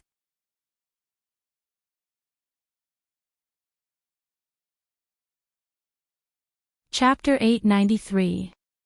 After more than 9 hours of hiding, the traffickers finally arrived at the warehouse before 2 in the morning. The so-called warehouse was a place where the abducted children were kept. These children were abducted from all over the country. Some of them were starved for 2 days when they grew up, and only sold when they became obedient. Some of them were only a week old, and their memories were not fully formed yet. These children were the easiest to take care of. As long as a few professional nannies were found to take care of them for 2 or 3 days, they would be able to find a buyer. Regardless of the situation, as long as these children were out of the warehouse, it would be difficult to find them again. This was because they would be sold to many places. In the countryside, boys were the most popular. Often, there were people who could not bear children, so they would spend money to buy them. A child would range from 20 to 50,000 yuan. After buying them, as long as the child was registered, the child would belong to them. Even if the police wanted to investigate, they would not be able to find anything. Those who were not obedient would be sold to the beggar camp by the traffickers. The beggar camp had its own power in the local area, and it had its own perfect household registration system. Breaking the children's legs and making them beg on the side of the road was the best way to make money. At this time, even if you called the police, it would be useless because no one would care. Moreover, even if you wanted to, you would not know where to start. There were too many people in the mainland. Once the children sold by the traffickers were legally adopted, they would form a natural protective layer. Many times, many people, whether rich or poor, would search the whole of China in order to find their lost child. They would search for a year, 3 years, or even longer. In fact, not being able to find them was not the cruelest thing. The cruelest thing was that one day, when you passed by a street and felt that a child was very pitiful, you would give him $1, but you would not recognize that the child was the son that you had been thinking about. Because too much time had passed, and children changed their appearance day by day, how could it be so easy? Coincidentally, I recognized you, and you recognized me. Reality was not an idle drama. When many parents found their child with the help of the police, the child would only feel that you were a stranger. Thus, they began to pray. Even if the child was not by their side, they still hoped that there would be a pair of parents who would treat them better after buying them. That would be better than being a beggar with broken limbs. However, the human traffickers never understood this. In their eyes, there was only money. With the backing behind them, they wouldn't have to worry about being found out. As long as they were local tyrants, some things didn't need to be said for everyone to understand. White Dao wouldn't touch them at all. This was also the reason why the human trafficker relaxed as soon as he arrived at the warehouse. He had nothing to be afraid of in his territory. The human trafficker knew that since the other party had found him at the train station, she would definitely not let him go. However, he was not worried at all. They had the final say in this area. Even if the exorcist family came, they could still kill her. When the human trafficker thought of this, he immediately dialed the number of the higher-ups and told the whole story to Godfather Liu. Godfather Liu was a shrewd person. That night, he was drinking with a certain someone. After the call ended, he used the glass in his hand to touch the other person's. "If there's a problem, I'll have to ask you to take care of me, big brother. Of course I know how to take care of you. But sixth brother, let me remind you, don't go overboard."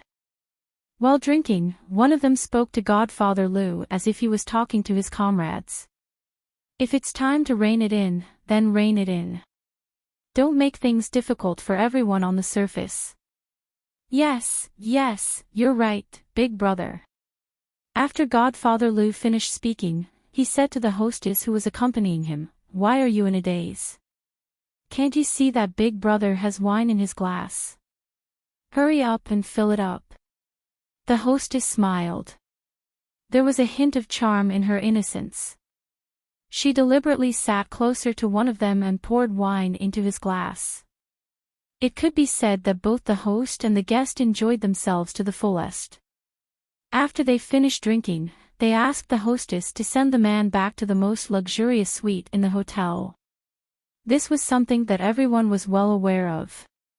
Today, no one would check the green train from Yungue district to somewhere else. The mainland was not like other places. Some organizations' connections were not that useful. Once there was someone in charge, it was even more difficult to make a move. This was also the reason why human trafficking was so blatant in this area. Helene Vivian did not drive directly to the train station.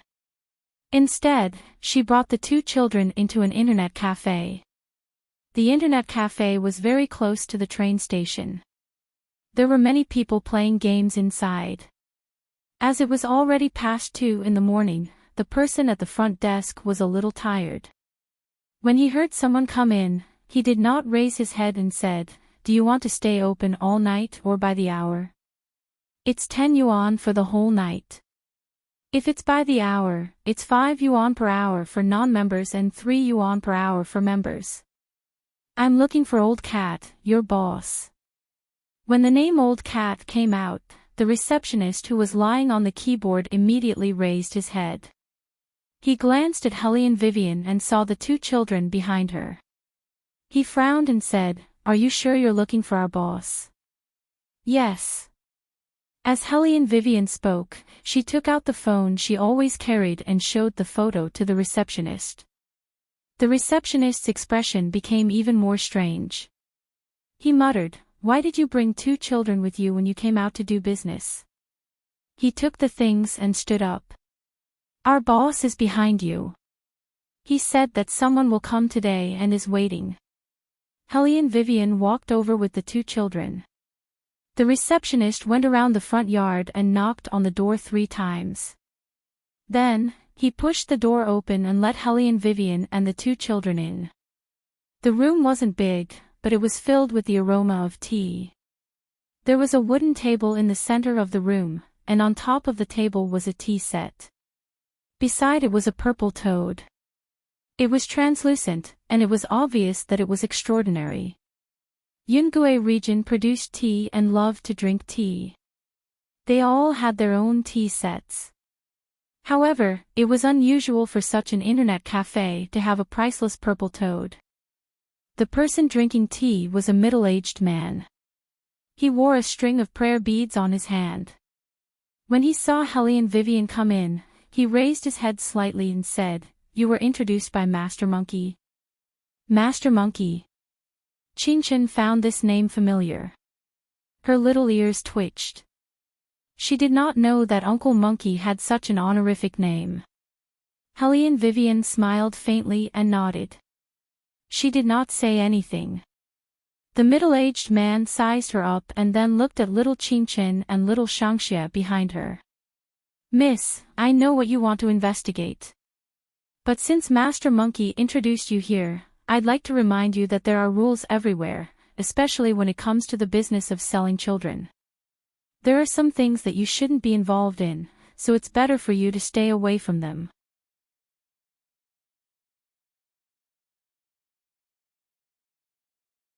Chapter 894. Oh. Helly and Vivian seemed to be interested.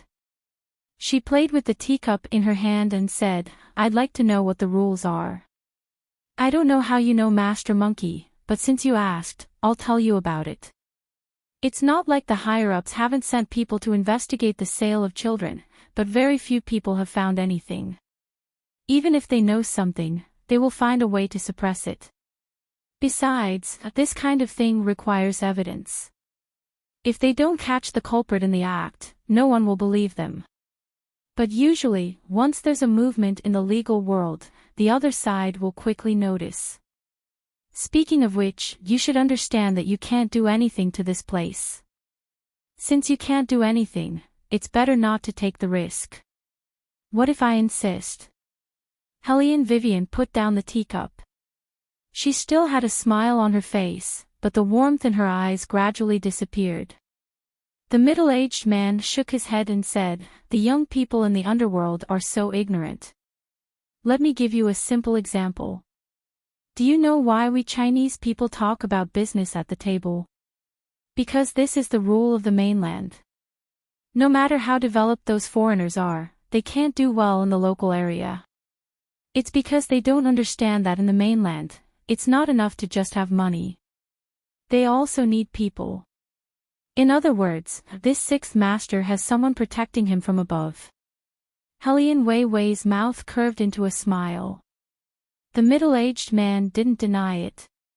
He picked up the teapot and poured himself a cup of tea. "I don't think your family has a strong background, and you're a young girl who just came out. Master Monkey seems to mean that you work for the underworld. You should think about it yourself. It's fine if you don't care about this matter. If you do, you may make your superiors unhappy. Why bother, right?" Hellion Vivian didn't answer. The middle-aged man thought that she was finally persuaded by him, so he felt relieved. After all, he had a good relationship with Master Lu, and he knew how muddy the water was. He didn't want to offend Master Monkey. After all, he really couldn't afford to offend him. Since Master Monkey had introduced him, he naturally had to help. However, it was not worth it for him to offend Old Sixth for the sake of this young lady. It's good that you've thought it through. The middle-aged man stood up with a smile, intending to see him off. From beginning to end, Hellion Wei Wei didn't move at all. Just as he was about to open the door, she turned around beautifully and handcuffed him to the wooden chair. After doing all this, Hellion Vivian turned around and looked at the two little people. Take whatever you like. Don't be shy. Old Cat is so generous. He won't mind. The middle-aged man didn't know whether to be shocked by her beautiful skills or angry at her bandit's words. In short, no one liked to be inexplicably roasted. However, Old Cat was the second in command of the Yungue district after all. He wouldn't lose his cool. He only said coldly, "Do you know what you're doing? I only set aside some time to meet you for the sake of Master Monkey. If it weren't for Master Monkey, you would have been targeted as soon as you entered the Yungue district. Do you think you could have survived to see Sixth Brother? Don't be so naive. It's easy to kill someone silently here. Don't forget that the border is just ahead. Are you saying that I've been relying on your protection until now?" Hellion Vivian laughed softly. The middle-aged man snorted and said, "What do you think? Old Sixth has been targeting you since you brought two children into the Yungue district." Hellion Vivian looked at him and laughed again. "Little Shangxia, tell Old Cat what happens to those who target us." Bailey Shangxia let go of little Qingqian's hand when he heard that he had something to do. He walked toward the middle-aged man. His scarlet eyes slowly glowed with a scalp-numbing light. The middle-aged man's hair stood on end. He raised the prayer beads in his hand with trembling hands. You. Stupid human." Bailey Shangxia curled his lips into a smile. He looked indescribably bloodthirsty.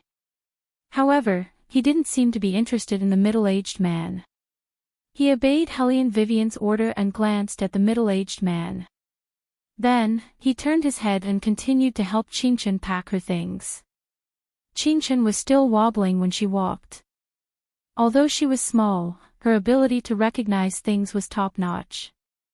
She grabbed the purple toad with her small hand and stuffed it into Bailey Shangxia's pocket. "Keep it for me. After we sell it, Beauty Wei Wei will give me pocket money. Then, we can buy chocolate ice cream together." "Okay."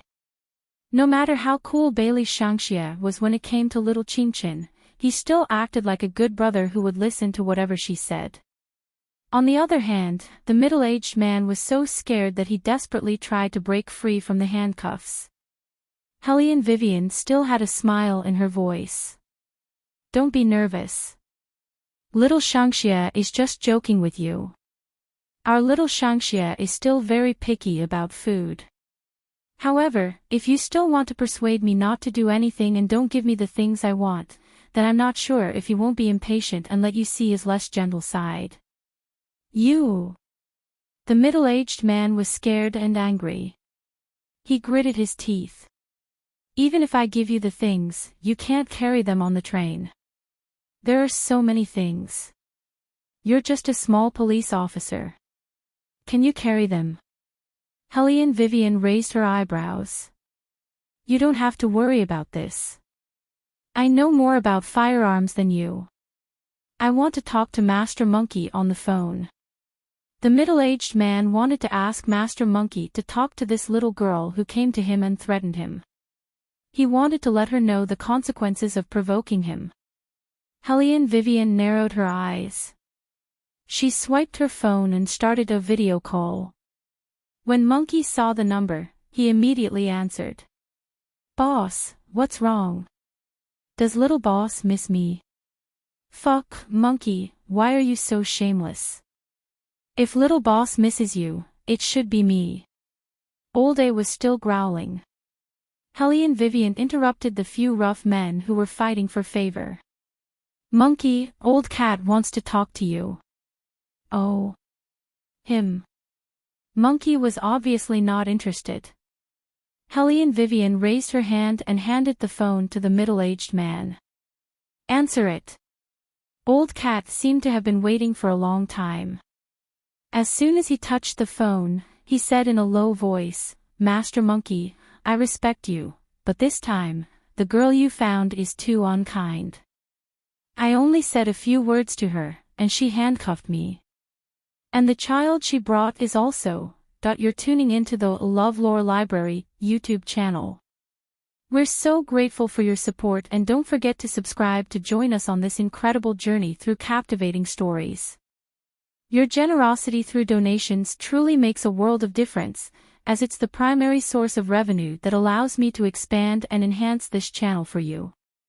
Thank you from the bottom of my heart for being a part of this adventure.